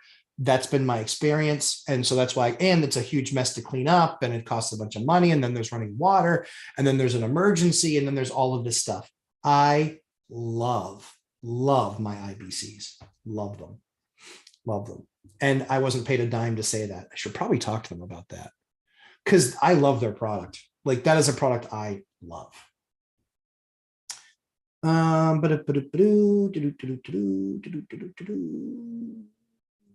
V, you're in quarantine? Yes, I am. From my daughter. So for those of you who don't know, I have a she just turned one at 5 months old. So back in Labor Day weekend of 2021, my daughter was diagnosed with a very rare cancer. So the treatment for that very rare cancer is extremely aggressive, if you can't imagine, because basically they say, we need to fight fire with fire, and this is very heavy chemo. And so her white blood cell counts, which normally should be between 7,500 and 11,500, her white blood cell counts literally get down into the hundreds, which means if someone in the town next door coughs, she can get a cold. So we have basically been locked down. We haven't gone into a restaurant, a store, any public places per se. Like we'll walk outside, but we won't go any public places. We haven't been anywhere since Labor Day weekend. My wife only goes from here and she goes right into the hospital and then she comes home. So that's been our life since last September. So Anna V, that is why we are in quarantine. I think you're new to the channel, so thanks for asking a question. But yeah, sad but true. My daughter had her last chemo treatment last week. She goes in for scans tomorrow, and then they basically are just getting everything ready for in a couple of weeks when her body heals back. They then will put her into her radiation schedule, so she'll get radiation. So she's our little miracle baby. She was given an 8% chance to survive the treatment, and she's alive and giggly. So yeah, we're super blessed. It's been a long year. It's been a long year. So yeah, Anna, thank you very much for the question. Robert Farinelli at Matt Bittner, 350K. Yep, no one wanted it because the sellers did not want to kick out upstairs tenant who was very under market, and maybe because boilers. Yeah, I got her rent up to market in 3 months. Perfect. Rob, Matt, what is your tenant criteria qualification requirements? Yeah, and Rob, on the living in San Diego for a little while and never want to leave, I get it. It's beautiful. I've been to San Diego a number of times. It is gorgeous. It is truly, I mean, I can't think of a better place to be for like weather. It's an amazing place. It's just in California. So yeah, that's the only thing that makes it tough. That's probably why I'll never buy anything there, is because then I won't want to leave and I know that I'll be stuck. So yeah. But tenant requirements, Rob, they need to put a like button on the live chat menu. Oh yeah, that'd be cool. Yeah, because it's tough. You got to get in and out. Yeah, I get that for sure. Tenant requirements, 680 credit score. I want to see that you paid your landlord the last 3 payments. I want proof of that, not I pay cash. And yeah, 680 credit score, paid the last 3 payments. No evictions. Pretty straightforward. And then on the income side, 3x. Yep, that you make 3x the rent. Yep. That's pretty much that. The 3x the rent thing is never really a problem for us because we own a lot of 4 and 5 bedroom duplexes where it's grad students, young professionals. Like it'd blow you away. Like I have one townhouse, the combined income of the 4 guys that are there is over $400,000. Their piece of the rent's 500 plus bills, but they're Navy guys, they're nuclear guys. So they, yeah. Yep.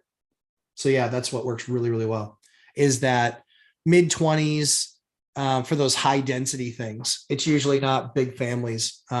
It's usually students, young professionals that just don't want to live at home, but they also want the freedom of living on their own, but they also want a really nice place. These places are beautiful. I'll show you guys some pictures. Pics of Maine. And it's not Maine the state, it's Maine the address. Chris Webb, I visited Coley in Williamsburg yesterday. Some of those homes are 400 years old. What's the oldest home you've worked on? Oldest home I worked on was just about 200 years old. I think it was 18, it was either, I think it was 1820, 1822, right around there. So it's just about 200 years old. I did that project a couple of years ago. It sucked. It sucked. Oh, it was awful. Yeah. Oh my word. Yeah. Yeah. It was, yeah, it was awful. Awful, awful. Oh, everything in that house. Yeah, it was just brutal project, but we made it. We made some money. It was good work when it was done. It was beautiful when it was done. But yeah, it took us longer to, I think the timeline on that was probably not doubled. Usually we could do that project in 60 days. I think that one took us like 85. So it took us 25 more days. The carrying costs were negligible. So that didn't really hurt us. It was just like, we also ripped out walls and put in LVLs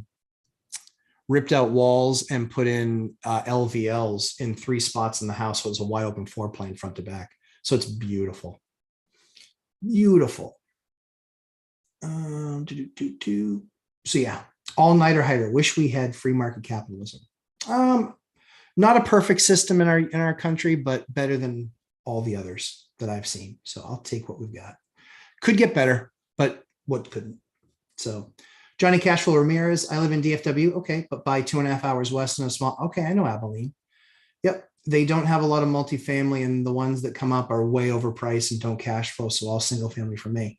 Makes sense. Yep. My CPA is an EA and lives in my neighborhood, and she's really nice and helpful because she's interested in what we do. That's awesome.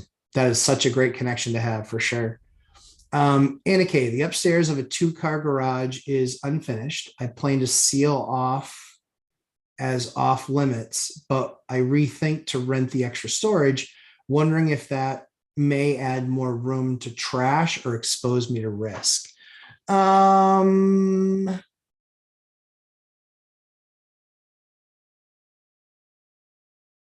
mean, if it's in a house, the likelihood that they're going to stay there is higher.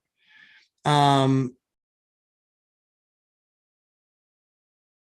think the only thing that you have to be concerned about is when they leave, that they'll leave stuff up there. That's the only thing I would think about. And I certainly see that happen for sure. Yeah, certainly see that happen for sure. So exposure, maybe. But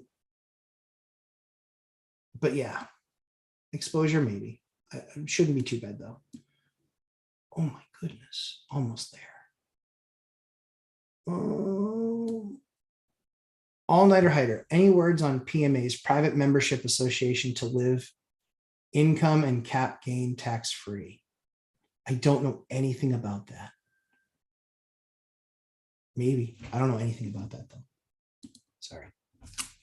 I only talk about stuff I know about. At Jason, I'm in Southern Indiana. Also, I have a CPA that is really good. Also, if you need info, you can message me. Cool. Thank you, KLRB Properties. Awesome. I love people helping out each other. Matt, we have a cement, Matt, we have a cement slab that has a 10 to 16 moisture level, and we want to put down a vinyl floor, but we're convinced about, we're concerned about mold and moisture. Any advice? Talk to your flooring company and then just look at the manufacturer's spec. I would be concerned. We didn't have a high moisture number. What we had was, we knew that the basement would take on water when the thaw happens. And so, or when the thaw happens if we got, right. So it's a combination of scenarios, or it's a scenario of combining factors. So that's what made us use what we use. We did use vinyl flooring down there. I can tell you that we did have it happen this year. Everything was fine. What we did was we opened up all the windows, put a couple massive fans in there and a dehumidifier, and we were good. We were good. There was no musty smell or anything like that down there. It actually came out really good. So I was happy from that. We didn't use sheetrock on the walls. So yeah, it was, from that perspective, we were okay. But Yeah, I don't know much about that's that's the only basement. That's the only basement that I have even partially finished in all of my properties because we're in New England. We can't depend on those things staying dry, especially when if you have 5 feet of snow or 8 feet of snow and then you get a melt, dude, nothing's staying dry. And oh, it's gross. It's gross. It ends up, I mean, that's when we're just like, all right, check all the houses that have sump pumps, make sure they're all up and operational. Yiko, hello. Thanks for joining. I think this is the first time I've asked a question. I'm excited that you're here. Own 3 rentals, 1 primary residence, 4 mortgages. Okay, if I sell 1 rental, I can pay off my primary residence. Is selling the right decision? All 3 properties generate around $2,000 passive income after expenses. So for me, I can't answer it for you because I don't know the rest of your financial situation, but here's what I can tell you from me. I am not selling anything now based on the tax exposure it would give me to pay off other debt, because probably that debt is the cheapest debt you're going to get. So there's not all the information I would need in there. There's a ton more, but for me, I'm not selling any properties this year. I've made that's because I know what rates are now. And if I sell anything, I'm going to have a large tax liability. And so for me, I'll just keep them going. And we got rid of the stuff we wanted to get rid of last year. So if there's other reasons why you might want to get rid of it, for us, we got rid of the stuff we wanted to get rid of last year. So we're kind of good. We're kind of on to the next. We got rid of the stuff we wanted to last year. Honestly, I'm off to work. See you next time. Great info. Honestly, you're very welcome. Hope you have a great day at work. Sorry I didn't get to you faster. All-nighter hider. See you, honestly. Awesome. See you guys. All-nighter hider. USB outlets are not new, but still have that released last week price. I don't know what that means. Yep, I buy the 1 USB-A and 1 USB-B port on the outlet tech is changing. Yep, it's definitely changing for sure. It is. Because it's basically what you're talking about there is the difference between high speed and not high speed. Yep. So you're definitely seeing the difference between the two. The difference is though, is that for me, we'll get through all the old ones that we have. It'll drop the price of those. In a lot of cases, people just need something that works, right? They just need something they can charge with. So the ones on the counter, it's like, it might not be high speed, but that's okay. Because when you think about when they're typically using the one for the counter, what are they doing? They're eating dinner. And so they're going to be in bed in a few hours. And so they don't need a full charge. They just need a charge to get them through dinner and whatever, surfing when they're on the couch and that sort of stuff. Maybe I overthink it, but yeah, the high charge ones, we'll do them, but we're not going to go nuts ripping out old ones. Bolo 000H. I'm just going to call you Bolo. What's the best way to find tenants? What do you use for using background checks and see if they're qualified to rent? So that really is market specific. Some people use, I know Dion, who is on, he watches, he does apartments.com. There's third-party services out there. There's services within the application. So there's 1,000 different places that you can find that. And I think apartments.com, I want to say, is like $40, and that does financial and criminal background checks. And so that's one place for it. I usually, for me, it's usually credit score. It's usually just credit score, having paid your landlord the last 3 months rent, and then percent, and then multiple of the monthly rent. It's usually what it is. I actually have a couple of folks that have a criminal background. They're great tenants. Just made a mistake. It's all right. We all make mistakes. So I have a couple tenants. They're fantastic tenants. They're great people. Just made a mistake. So I'm not a disqualifier based on that. Violent crime, sure, but not anything else. Robert Farinelli, speaking of electric, just installed a Lutron Mastero dimmer fan control switch. Great, $30 well spent to make my rental much higher end. Yep. Yeah. Some of those little features I love.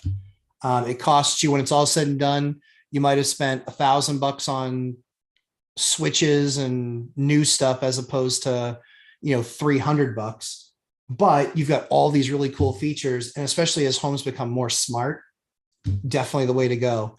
The more smart that you can make the home, if you're going for that type of clientele, the better off you're going to be, because the new construction that they're doing is the house is much, or the unit's much smarter. Julie Anderson, a supply chain issue at the dump. Okay. Our state is still under emergency order and problems keep popping up. Okay. One issue after another, bad government management. People don't realize how important it is. Yeah, true story. The dump not being open for a while is going to be a problem. It's going to be very interesting to see what happens. All-nighter hider. God bless your daughter and family. Thank you very much. I appreciate that. Yeah, he has blessed us. We've been very blessed through this entire process. We've had some bumps in the road. Believe it or not, her longest stay in the hospital was when she got a fever from a simple cold. She was in the hospital for 9 days because of just a simple fever. And so we've been very blessed that most of her other treatments have, largely speaking, gone according to plan. So we've been, we're super blessed, but thanks for saying. Tiffany White, howdy, lurking and about to be on the road trip back home. Very cool. Hey, Tiffany, if you guys ever want to watch cool fish in tanks, she has a channel. Tiffany White does. It's a cool channel. My kids and I watch it sometimes. So yeah, it's cool stuff. When I need them to take it down a notch.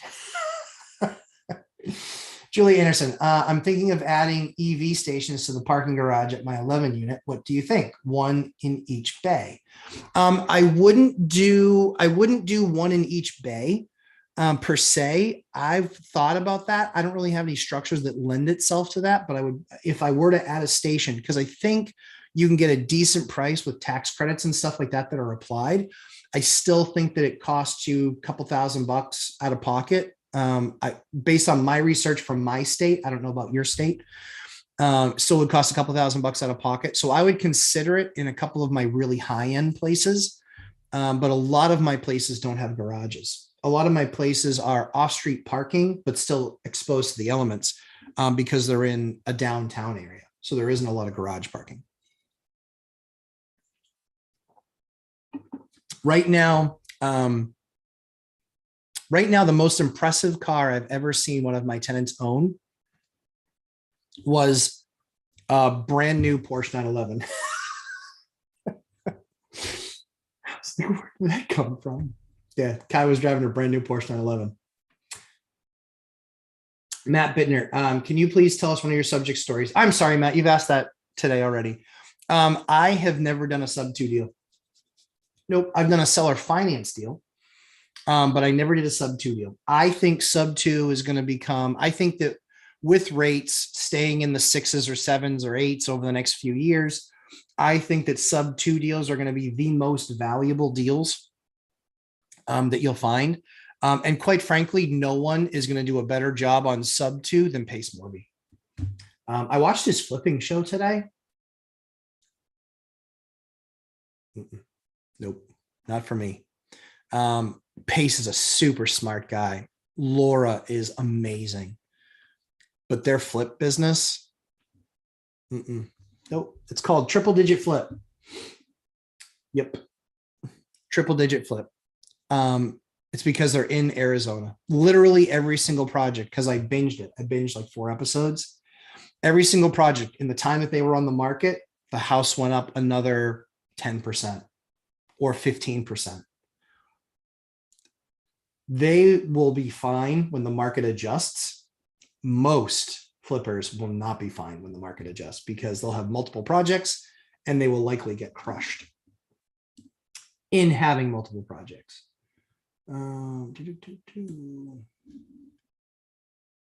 Robert Farinelli, roommates are why I believe a 3-bedroom and above units won't have their rent go down if the economy turns bad. Studio and 2 bedrooms might go down a bit. I think they'll stay flat. I think that you'll get more money per room in the 4s and 5s. Like I said, I've got 5 4 and 5 bedrooms coming to market June 1. We're marketing them this week. So we'll see. We'll see. But yeah, I think they'll be good. If the coming recession is bad. Yeah, I still believe there's gonna be a coming recession. I don't think it starts this quarter. I think it happens next year, and I think it's gonna be deep. I think it's gonna be long. I think it's gonna take some time.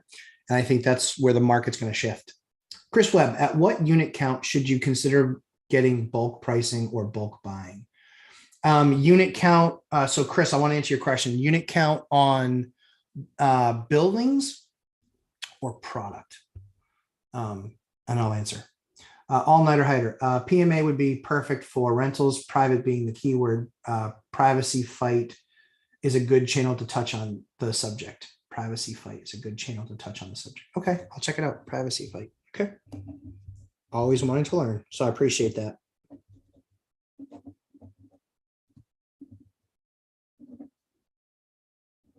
Awesome. Thank you. Anna V. Oh, prayers for my daughter. Thank you very much. I appreciate that. Yeah, we're super blessed. We've made a lot of progress, and she hasn't been. She's been very strong and done really well through the treatment. So yeah, so we've been very blessed. Matt Bittner, when was the last time you saw a 1,200 square foot house sell for $100,000? Oh my goodness. Done? Never. Not done? 10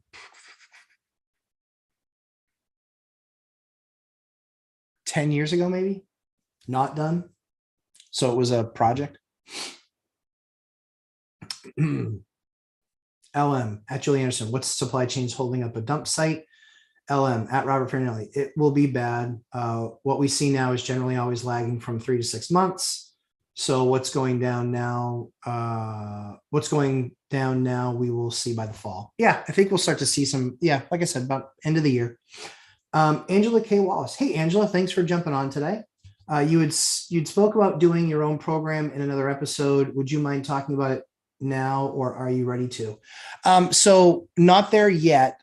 We will do like my own training. It's going to have, more construction stuff in it, value add type of real estate stuff, and really just more my experience. I've got a meeting the second week of May to discuss putting dates on calendars. So I suspect over the course of the summer is when that will probably be getting done.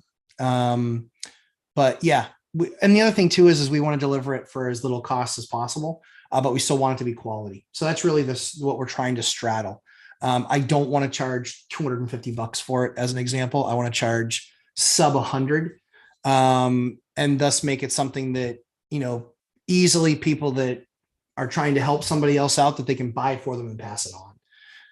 And I think anything that runs a lot more than that, I think is difficult to do that on. So my goal is to be able to deliver it for less than $100. I honestly, if my marketing people, I keep on yelling that and they keep on and I was like, listen, I'll absorb the cost. It's fine, but it has to be for less than $100. So that's what we're doing. That's what we're trying to do. So thank you, Angela, for the question. Yiko, hello, thanks. Another question. We are on the right track to pay off our 3 renal kidney properties, a rental. I name it rental. And primary residence by June 2030. Okay. We should be able to pay off our first rental property on January 2024.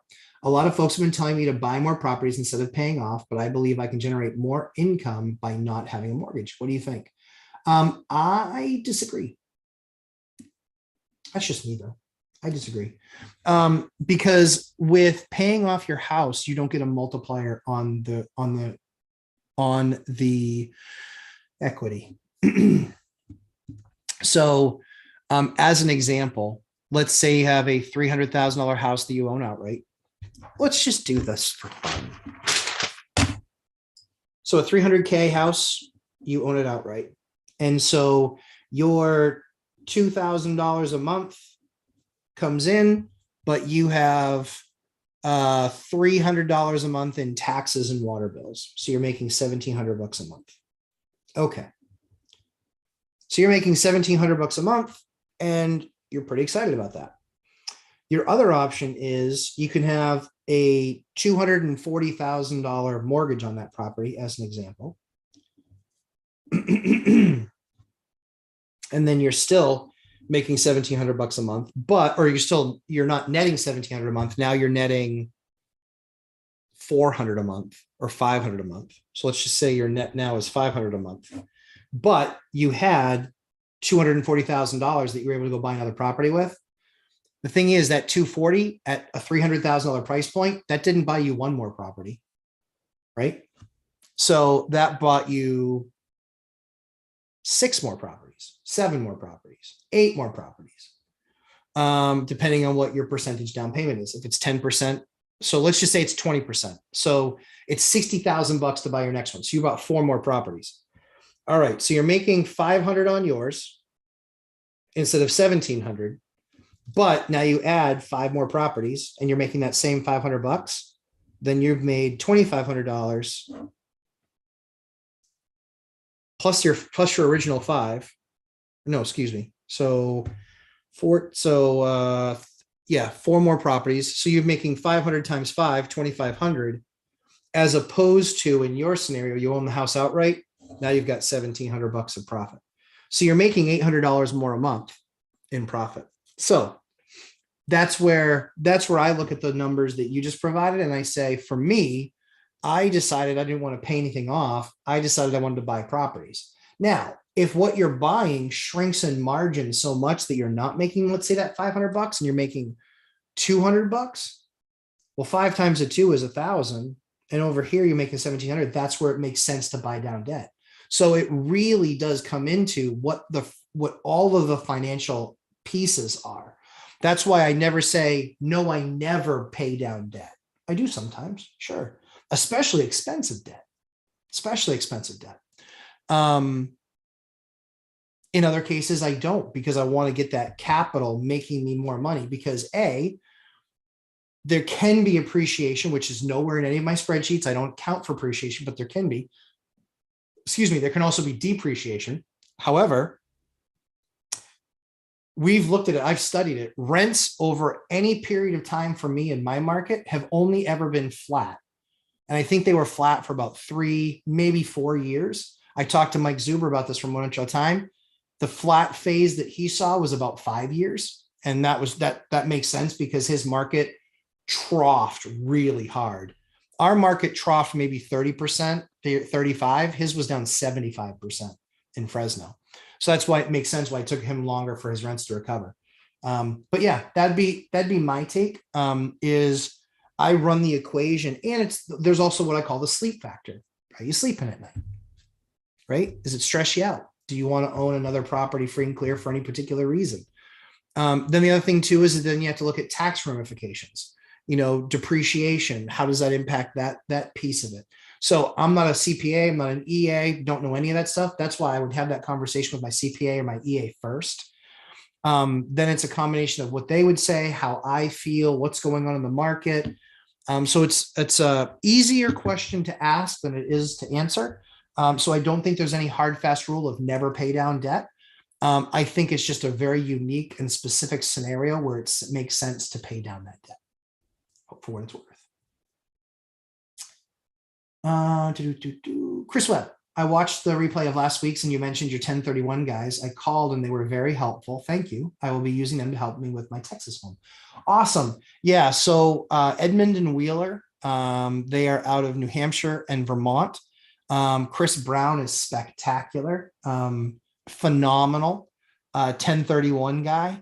Always great to answer questions. And then just, you don't have to use their service, but I dance with the one who brought me. If I get a person who helps me out a bunch of stuff, guess what I do? I use them when it comes time to do that stuff. There are some national guys like IPX and things like that. I didn't like their service personally. I didn't think their service was particularly very good. Chris Brown and his crew were awesome. I did 4 exchanges with them last year. I never, ever, ever had to wonder where we were in the process. I never had to wonder, oh, geez, what's this next? I never had to. They do a great job of proactively scheduling, keeping me informed, and with always enough lead time that if I needed to change something, I could. So Chris Brown and crew, phenomenal. Love those guys. Like I said, I used them for 4 last year. I used national firms before that and didn't really like them. So yeah, fantastic. Glad that worked out well for you, Chris. Bolo, thanks and blessing on your daughter and family. Thank you very much. I appreciate that. Yeah, we're doing really well. LM, I'm waiting to purchase anything. I expect more deals by the fall and next spring. LM, I agree with you. I don't get out of practice though. You still do the work. I still do the work every single day. Something might surprise me where it makes sense. I had a deal that surprised me this last year, single family home. And that house, I blew the doors off that house money wise. It was a single family home, came to market, was on the market for a month and a half. It sat, I mean, in this last year, it was on the market for a month and a half and it couldn't sell. Price too high, price too high, price too high. I think that what I ended up doing was I looked at the property. I did a little bit of research. It was originally zoned as a duplex. It was a 2,500 square foot single family home or duplex that they turned into a single family home. I went through it, turned it back into a duplex, bought it for 160, put 35, almost 40 into it. So let's call it 200. I was into it for. I refinanced it. It was valued at 335. So 70% loan to value. I think my mortgage on that is like 220, 230. Yeah, I think so. It's like 230. So I put $30,000 back in my pocket. The $35,000 or $40,000 I spent fixing it up back in my pocket. So I got paid $30,000. The work took about 90 days.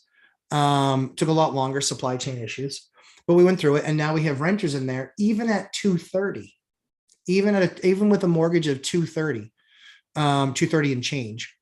That property still makes,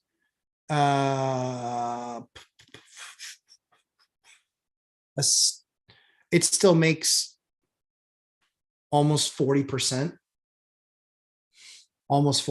return on capital. Guys, these numbers are no joke.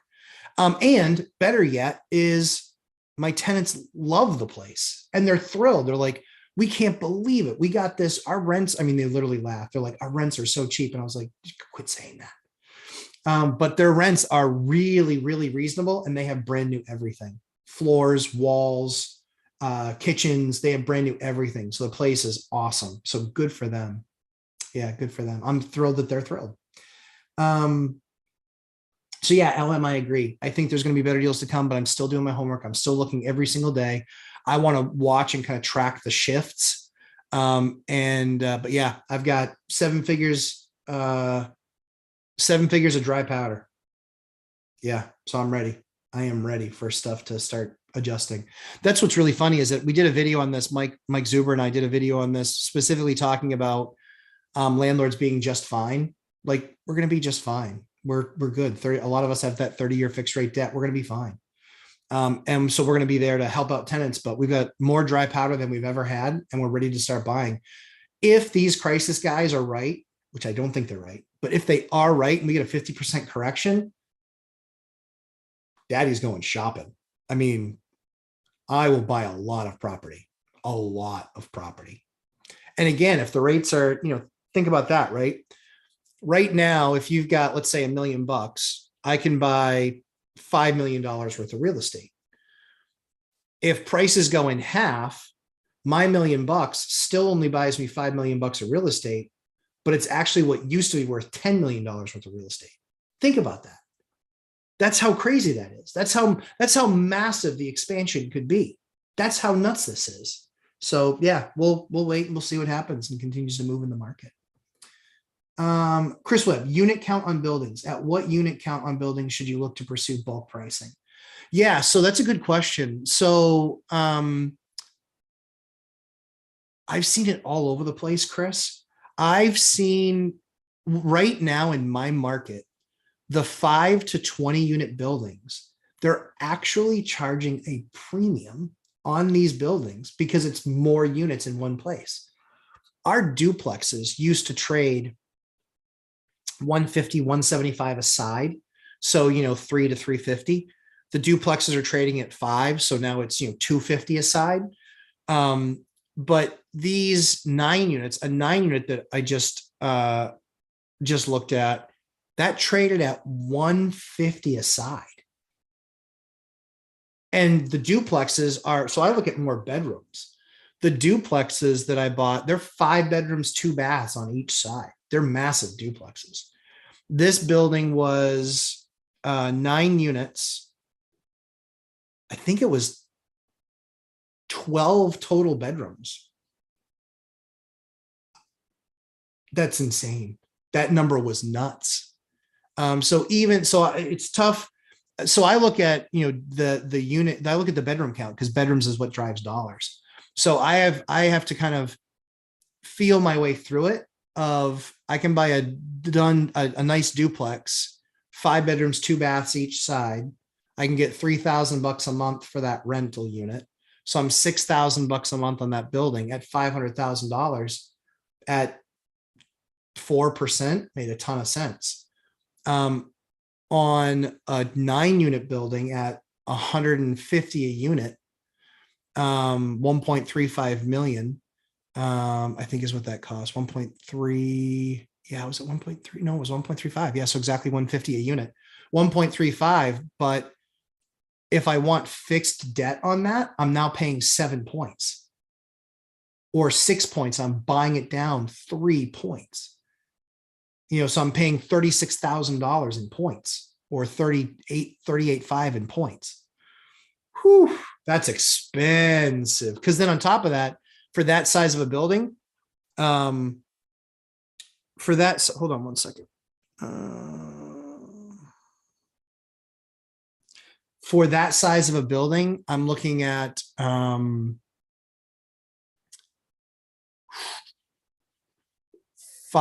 probably five, if it's not 30 or 40 year fixed and buying down that debt, I'm looking at that much more usage of water, sewer. It's a whole thing. So that's where I like the 30-year fixed rate debt that naturally comes on 1 to 4 unit stuff. Give me just 1 second. I got a tenant that reached out. What do you know? Okay, cool. Awesome. It was tenant good news. So we had a tenant that was living there with another tenant. He wanted to leave and break the lease. I told her, I said, if you want to stay, you just need to find somebody that fits the same qualifications he did in order to stay. She did. She's staying. He left. She moved in. Now everybody's happy. So that's pretty cool. Geeko, what is the highest adjustable rate that you saw on a HELOC? Some folks are suggesting taking a HELOC on my rental property to buy another rental property. We have enough equity that can refinance. Yeah, so the HELOCs do disappear when recessions hit. They literally, banks will start shutting them down, legit. Like they will start shutting those things down. And then you're stuck, because then it throws off your debt to income ratio, because if they shut it off and it was a 125 line and they shut it off at 75, they don't report it as a 125 line. They report it as a closed off line. And then you have $75,000 of debt sitting there against a closed line. So it can hurt your credit score.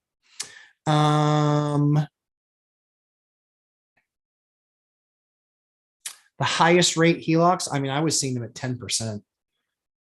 I was seeing them at 10%. Yep. Then now, I haven't looked recently. I don't know what they are now, but I haven't looked recently. And refining now, if you've got a 2.75 or a 3.0 mortgage, oh, heck no, that debt is worth a fortune. No, you want me to come change the door code? I can today. To what?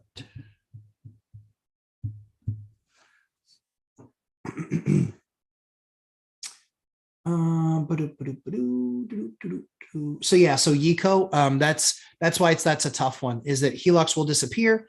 They will get, and when they do, it'll throw off your DTI, which would then potentially impact future deals. Refining out of cheap debt, I wouldn't do it, but that's just for me and my portfolio. Anything that I'm refining out of, I'm refining out of more expensive debt. That's why I did everything like I did. If you were watching the channel a year ago, that's what I was telling people. That's what I was doing myself and sharing with people, not telling them to do, but that's what I was doing and sharing with people. I refied 9 properties last year. I refied 10 in February of this year, but it was based on a rate in December. So I've got 22 total buildings at 4.25 or less, 4.125. It's either 4.125 or 4.25, but it's 4-point debt, basically. Fixed rate debt and cash pulled 7 figures each time. So excellent example on the math. Oh, thanks. This clip is going to my whiteboard to my wife. Perfect. Very cool. Yeah. I mean, that's when you look at paying off debt or using it properly leveraged, there's too conservative, which is every dollar that comes in, you pay it down towards debt, the Dave Ramsey rule. I don't particularly like that strategy. I also don't like the strategy that says, let's live so highly levered to the hilt at, 100% constantly.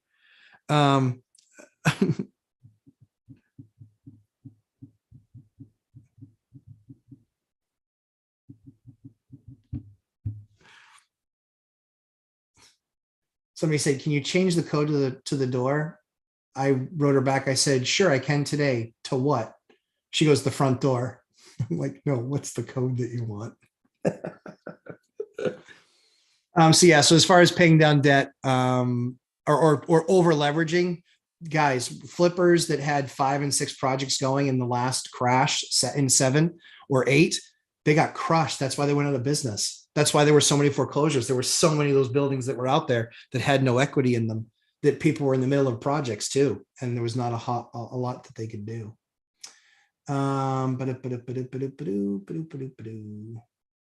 Rob, in this environment, what is expensive debt?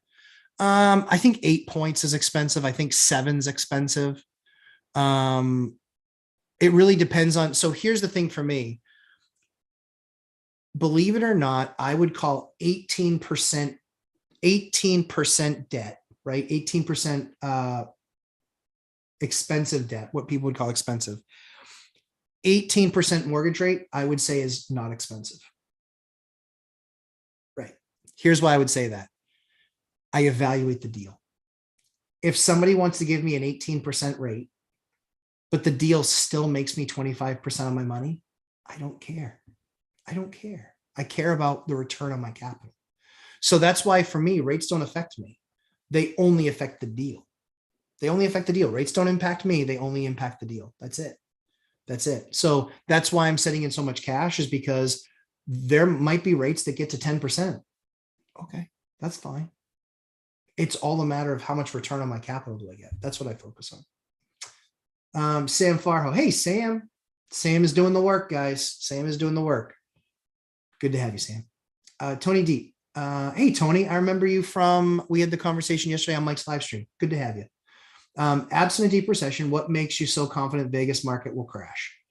So I don't think it will crash. I think of the markets that could crash, I'd say that's in the top 10. I think it will correct. What makes me so confident is only history in every single other market correction. That's it. I think that the faster things run up, the catalyst there's a lot of Californians moving there. So that helps, right? Because they sold a house. They got a lot more for it than what something nice in Vegas sold for.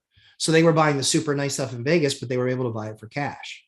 I think that part of the market probably doesn't get hurt as much. I think it's that lower end of the market. Like if there weren't all the programs that were out there during the health crisis, if there weren't all those programs, a lot of those places, a lot of those, $150,000, $200,000, $250,000 homes would have gone to foreclosure because their jobs, no one was getting any money. No one was getting enough to pay their bills.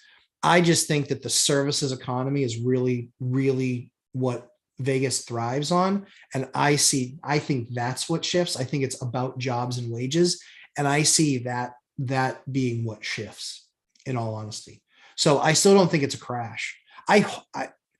If no one got hurt in it, I would hope and pray for a crash, because I would love to buy something at half price.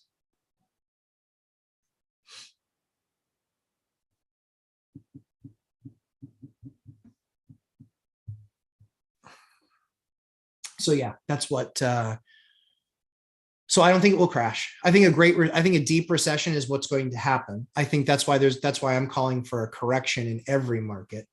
10 to 20%, I think, is going to happen in pretty much every market. And then there's certain hyper markets. I honestly, I think the one that's going to get hit the worst is not going to be Boise. I think the one that's going to get hit the worst is Arizona. I think Phoenix is going to get, I think Phoenix will probably be at the top of that list. Yep. There's a lot of people that made a lot of dumb money in that market in the last 2 or 3 years. And they're not dumb. They're leveraging the market that they're in, which is awesome. But I think a lot of people are going to be overextending themselves and have way too many projects going on. And they're going to quickly see the spigot get shut off. Because a lot of those guys weren't around in 08. So let me know what you think, Tony. I love talking Vegas. I absolutely want to buy there. I love it there. Summerlin, Red Rock, maybe Henderson, but probably Summerlin is where we would end up. Yico, I guess paying off rental property may reduce risks, but miss out on getting more property sooner. Yeah, I think that's the balance. But again, can you sleep at night? How does it make you feel? Anytime you're paying down debt as opposed to saving it to acquire another asset where your money is leveraged 10 to 1, right? Because if you're doing 10% down or 20% down, it's 5 to 1. You're getting 5 to 1 leverage. If you're paying down debt, you're getting 0 leverage, right? You're delevering. So LM, Vegas and surrounding areas are running out of water. I believe that they'll probably fix that. But if they don't, I'll buy something and I'll dig 1,000-foot well. Because you'll always eventually hit water or magma. Maybe I'll have the first magma well in Vegas. Sam Farho, what is your opinion, or what is your minimum credit score for tenants? 680. Why do you take what they bring from Credit Karma? Because I don't want to hit their credit. And if I can see the date and their name and the Credit Karma score, what difference does it make? If they have below 680, it's not really a question. If they have above 680, it's not really a question. If they have a below 680, then they can get their credit report and give me their credit report and I can read it because I can see contributing factors. I'm just doing everything I can to not increase the cost of them applying. I know landlords out there, and it really bothers me that they'll charge people to run and they'll do like an application, but they'll have 100 applications at $50 an app. And I mean, $5,000 you made on the application process. And those people are trying to find a place. Like, do we really need to take their $50? So that's just one of those things that's for me. I try and get every resource that they can get me for free. And based on those resources that they give me for free is based on what the next step is.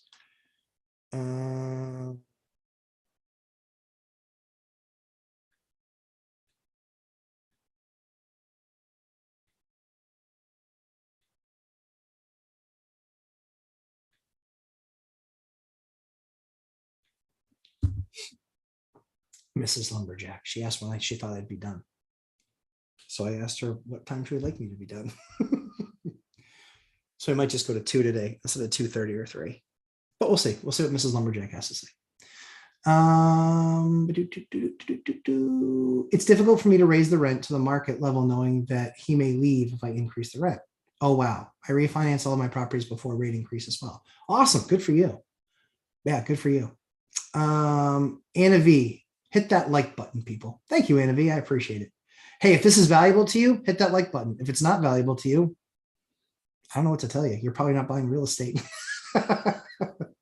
Yiko, thank you for providing advice and opinion. I believe one of my rental properties is rented for $400 below the market value. We have a great long-term elderly tenant living off of pension. Yeah, yep. It's difficult for me to raise that rent. Yeah, I totally get that. We, largely speaking, we do everything we can to help our senior renters. We will bend over backwards for them. They're always inherited tenants, but we'll help them get on programs and whatever we can do to help them. We respect older tenants. We recognize they live on a fixed income. And so we do everything we can to work with them. We do that largely with all of our tenants, but especially senior, because often often sometimes the barrier might be getting around to get to some of these places. So we do everything we can to try and help out. It's just trying to be a good landlord.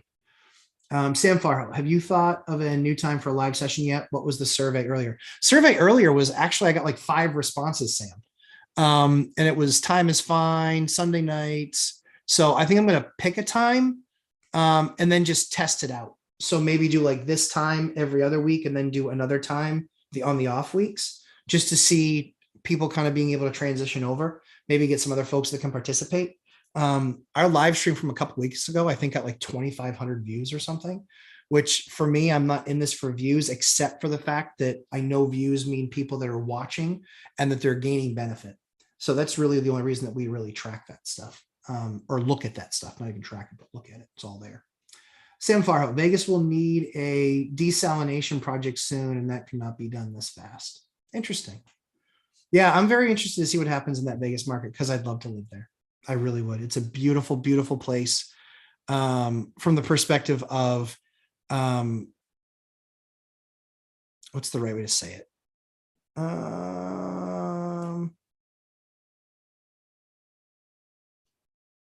People aren't rude there. They're very nice. They really are. It's a service industry and everybody gets that. And I get how tough it is to be nice after working for 12 hours. That means you're probably a pretty good person if you can be nice after 12 hours. So I really do. I appreciate it. I love the great food and the restaurants. Yeah, I'm not even a huge gambler really anymore. I used to gamble a decent amount. But I don't really gamble that much anymore. I'm really much more about just being able to go out there, spend quiet time with my wife and hang out and eat great food. And so, yeah, it's great. Yeah. So I love Vegas. I hope nothing bad happens to Vegas. I don't want a big crash, even if it makes it easier for me to buy. But if it were to happen, I would definitely get something nice there for sure. 100%. Chris Webb, thanks for your time. I'll watch the rest on replay. Take care. Thanks, Chris. Have a great rest of your weekend, my friend. David Yang. Hey, David Yang. I don't think you joined here before, so excited to have you here. What will be hurting for sure is commercial property versus residential. I agree with you 1,000%. And why that's the case is because commercial property has a different debt structure. That's why commercial will get hurt so badly, is because of its debt structure. And because the world is changing a little bit with, office space and things like that. I think that's, believe it or not, I think that's less of a factor. I think the bigger factor is debt structure, in all honesty. Pavel. Hey, Pavel Wisniewski. I'm paying happily 10% to my investor and still making 25% return. Will refi or pay off eventually? Yep. You can. So that's what everybody thinks, just so you know, Pavel.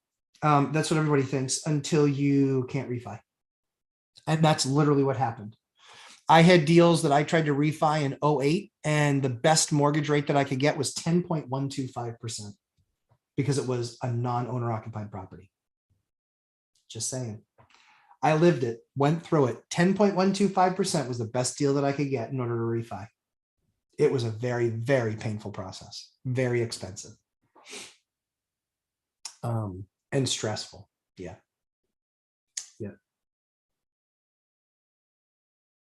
But Howard Wu. Hey, Howard, thanks for joining. Good to have you here. How does lending standards charge you if you have partners or an LLC versus being an individual investor? They assess risk. And so there's usually more points. There's higher rate. Usually all of those, they want to see your letters of incorporation and your partnership structure and all that good stuff. That I don't do LLCs. And so I'm familiar with it only to that level. Keith Hager, did you start flipping first to get a foundation or one rental at a time?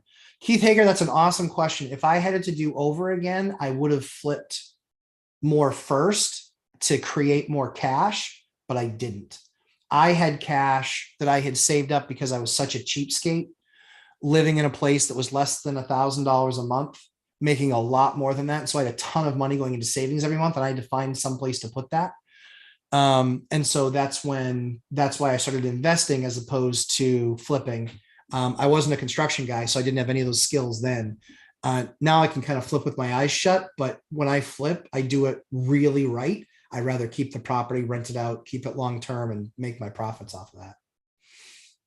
So great question. Julie Anderson, good news of the week. I just found out my two-bedroom units have an extra half bath I didn't know about. Weird. That's cool though. Rentometer says that adds an extra $200 per unit per month. Bonus. That's awesome. Good for you, Julie. Congratulations. Tony D, thanks for your thoughts. Thanks, Tony. Hey, I'll be watching Vegas, Tony. I can tell you, would love to have there. Summerlin, Red Rock.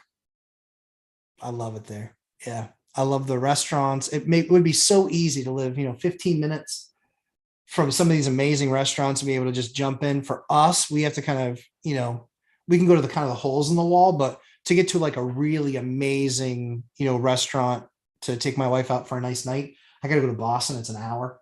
It's kind of a pain. And it's dirty. Vegas, I know Vegas can be dirty, but it can also be very clean. Believe it or not, we love the Tourist Trap, Giada, her restaurant, spectacular.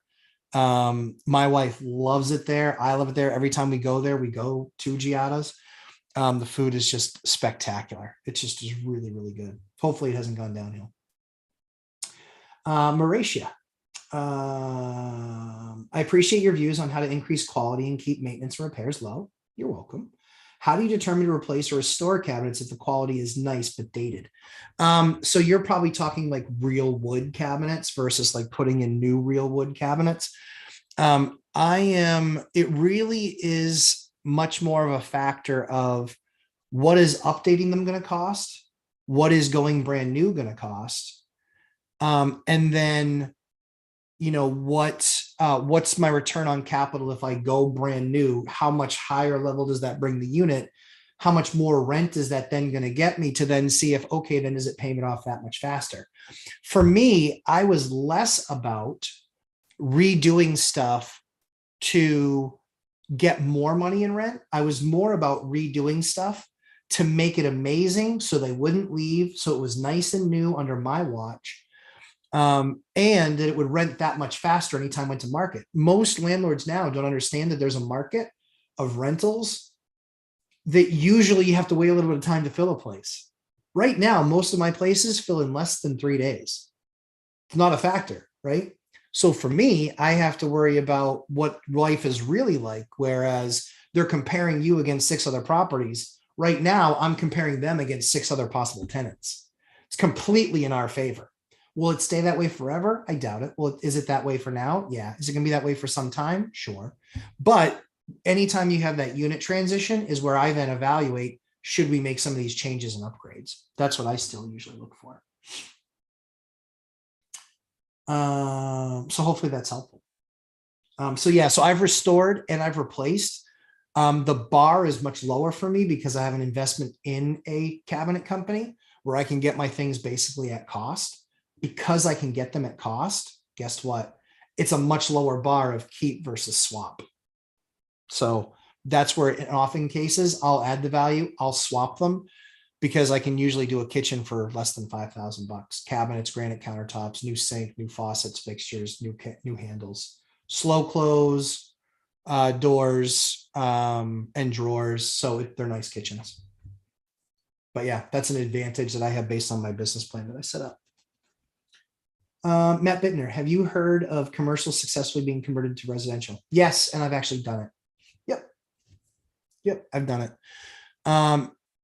Depending on what the land is, so if it's land in a whole building, you have to show the town that there's a hardship in some cases to getting that approved. That's really hard to prove as a hardship. What you can do is there are places that say, this is what zoning is, like first floor has to be commercial, but then 2, 3, and 4 can be residential. So I have a building like that. I'm going to convert the second floor to residential because I'm allowed to. And so there's no real process there, but I am converting commercial to residential. If that were a first floor unit and I'm trying to convert it to residential, I'd have a very hard time because they have zoning in place that they say they want commercial on the first floor. I could prove a hardship and then get a variance, but that's very hard to do in my area anyway. David Yang, I comment on your channel posts, lurk in your live, first time chatting on live. Awesome. Thank you, David. I appreciate that. Yes, I knew the name sounded familiar, but not in my live stream. So thanks for being a participant. I appreciate it. Still hopeful. Thank you for what you do to help us. Oh man, I'm happy. And man, I'm not saying you're a man. I'm saying, oh man, I'm happy to help. Yeah, happy to do this for you guys. It's something I enjoy. If you have enough cash to pay off your properties now, are you going to pay off your properties, or are you just going to buy more properties, or is it going to be mixed? So I don't have anywhere near enough cash to pay off my properties. I won't tell you how big my portfolio is, but nowhere near, not even close. I have 115 units. Pick any market in the US and just do general math on 115 units. And 37 or 39 buildings. I can't remember because we sold a couple and blah, blah, blah. So yeah, just do like kind of general math, but I have nowhere, even with seven figures, low seven figures, nowhere near what it takes to pay off. But I wouldn't want to lose everything that's there. I am buying cash flow. I want cash flow. I want my cash to go out, find 6 of its closest friends and bring them over to play. I want cash flow. Keith Hager, kitchen cabinet, kings, great cabinets, one lesson learned, measure 4 times, order once. 12 off cost to order another was, yeah, yep. 12 off cost to order another was more on shipping than cost of cabinet. Yep. I've seen that with the floors too. You got to make sure that you're checking your packages when they come in, because they can take care of you if it's the shipper. If it's like a week later, they're like, shipper's not going to take the claim. That's all on us. We might send it to you. But I literally got a price quote for 6 boxes that were damaged. They were like, we'll send you the boxes, but the shipping's $300. I'm like, the flooring's worth like $280 or $320. It was like almost exactly the same. I was like, nah, hard pass. Pavel Wisniewski, I'm getting used cabinets on Craigslist for close to nothing. Yeah, possible. Yeah, sure. That I did that for a while. What I found was, in some cases it was a good deal. In other cases it was a horrible deal. I did it in one deal where I bought hickory cabinets for $1,500. I got the guy to throw in the fridge. It would have been like $14,000 worth of cabinets. We put them in, installed them. It took probably an extra $1,000 to install them than it should have, because we had to rework some stuff. But they were in the house when I later sold it. And so that saved me a decent amount of money. What I didn't like was, and so the quality of cabinet was decent, but it wasn't like a slow closed drawer, slow closed doors. And so they were nice cabinets and it was good for the house, but not awesome.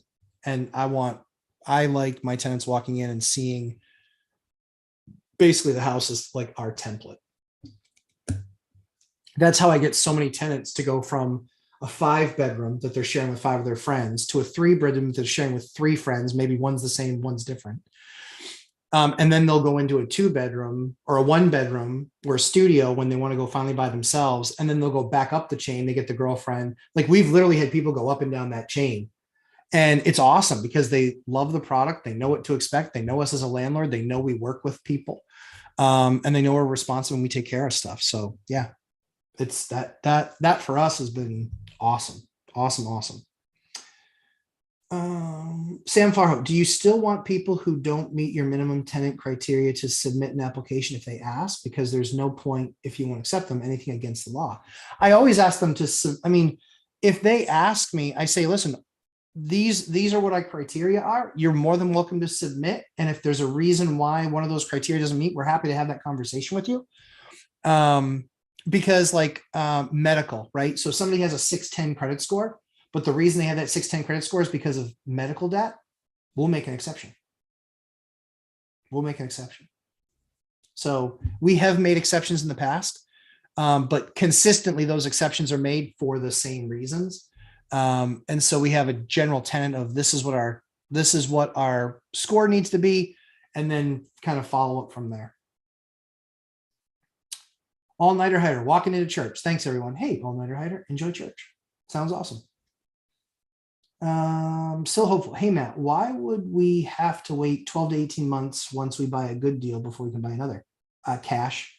What is the reason? Is there a mortgage qualification or loan obstacle? Just want to know. Yep, great question. Still hopeful.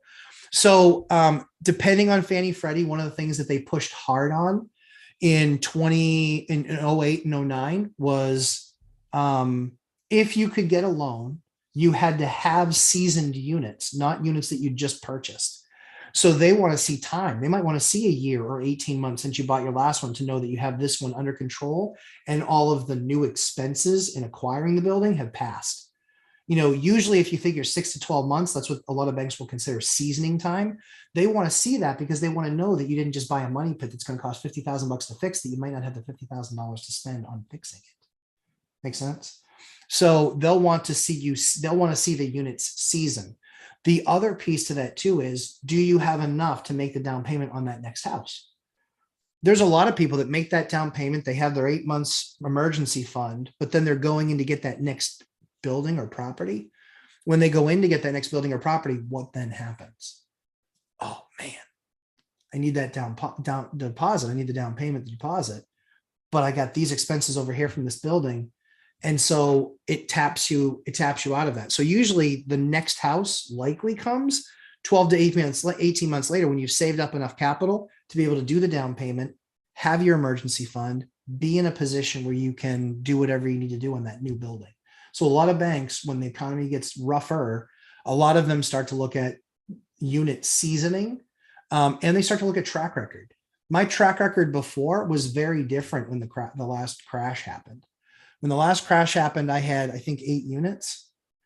My track record was decent. It was good. But I didn't have a ton of leftover. I didn't have a ton of cash.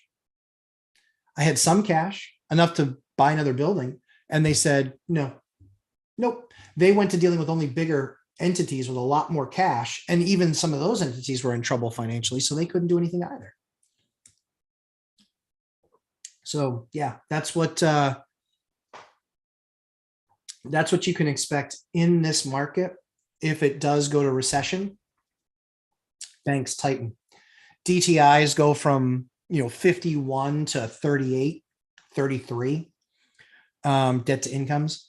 Down payments go from 3.5 to 10. Qualifications for FHA drastically tighten. It gets hard. Like that's what happened last time. Like I said, I went to go refinance a property to take out a HELOC, and I couldn't refinance the property to take out the HELOC because they wanted 10.125%. And I was like, my payment goes through the roof because I think my mortgage was 6. It was 6. And then on top of that, the HELOC. And then on top of that, the requirement on the refi, I think was a 75% loan to value. I didn't have that. So yeah, that's what made it so difficult. That's what made it so difficult. So guys, thank you so much for another great week. Glad we had this time together. It was awesome answering your questions. Great questions today. Really well done. Can tell you guys are doing the work. The new guys and the ones that aren't new, always happy to be a resource to you guys and what projects we've done. Be on the watch this week. There will be a video that will come out that will change your guys' lives for sure. It is one of the new strategies that I've employed. I've tried it out myself. It's worked beautifully. And so I'm going to share that this week. I just need to get a couple of things set up because there's something that not something that you need to buy from me, but something that you'll need to buy from in the market to make that strategy work. And so I've got a couple other pieces of info I'm collecting on that I need to get to you guys. So guys, all have a great week. Thank you so much for hanging out with me. Feel free to leave comments, hit the like button on your way out if you could, if any of the information I gave you was helpful. But I appreciate you guys. I hope you have a great week, and you'll see me Tuesday on One Rental at a Time. Take care, everybody. God bless. Have a great week. Bye, guys.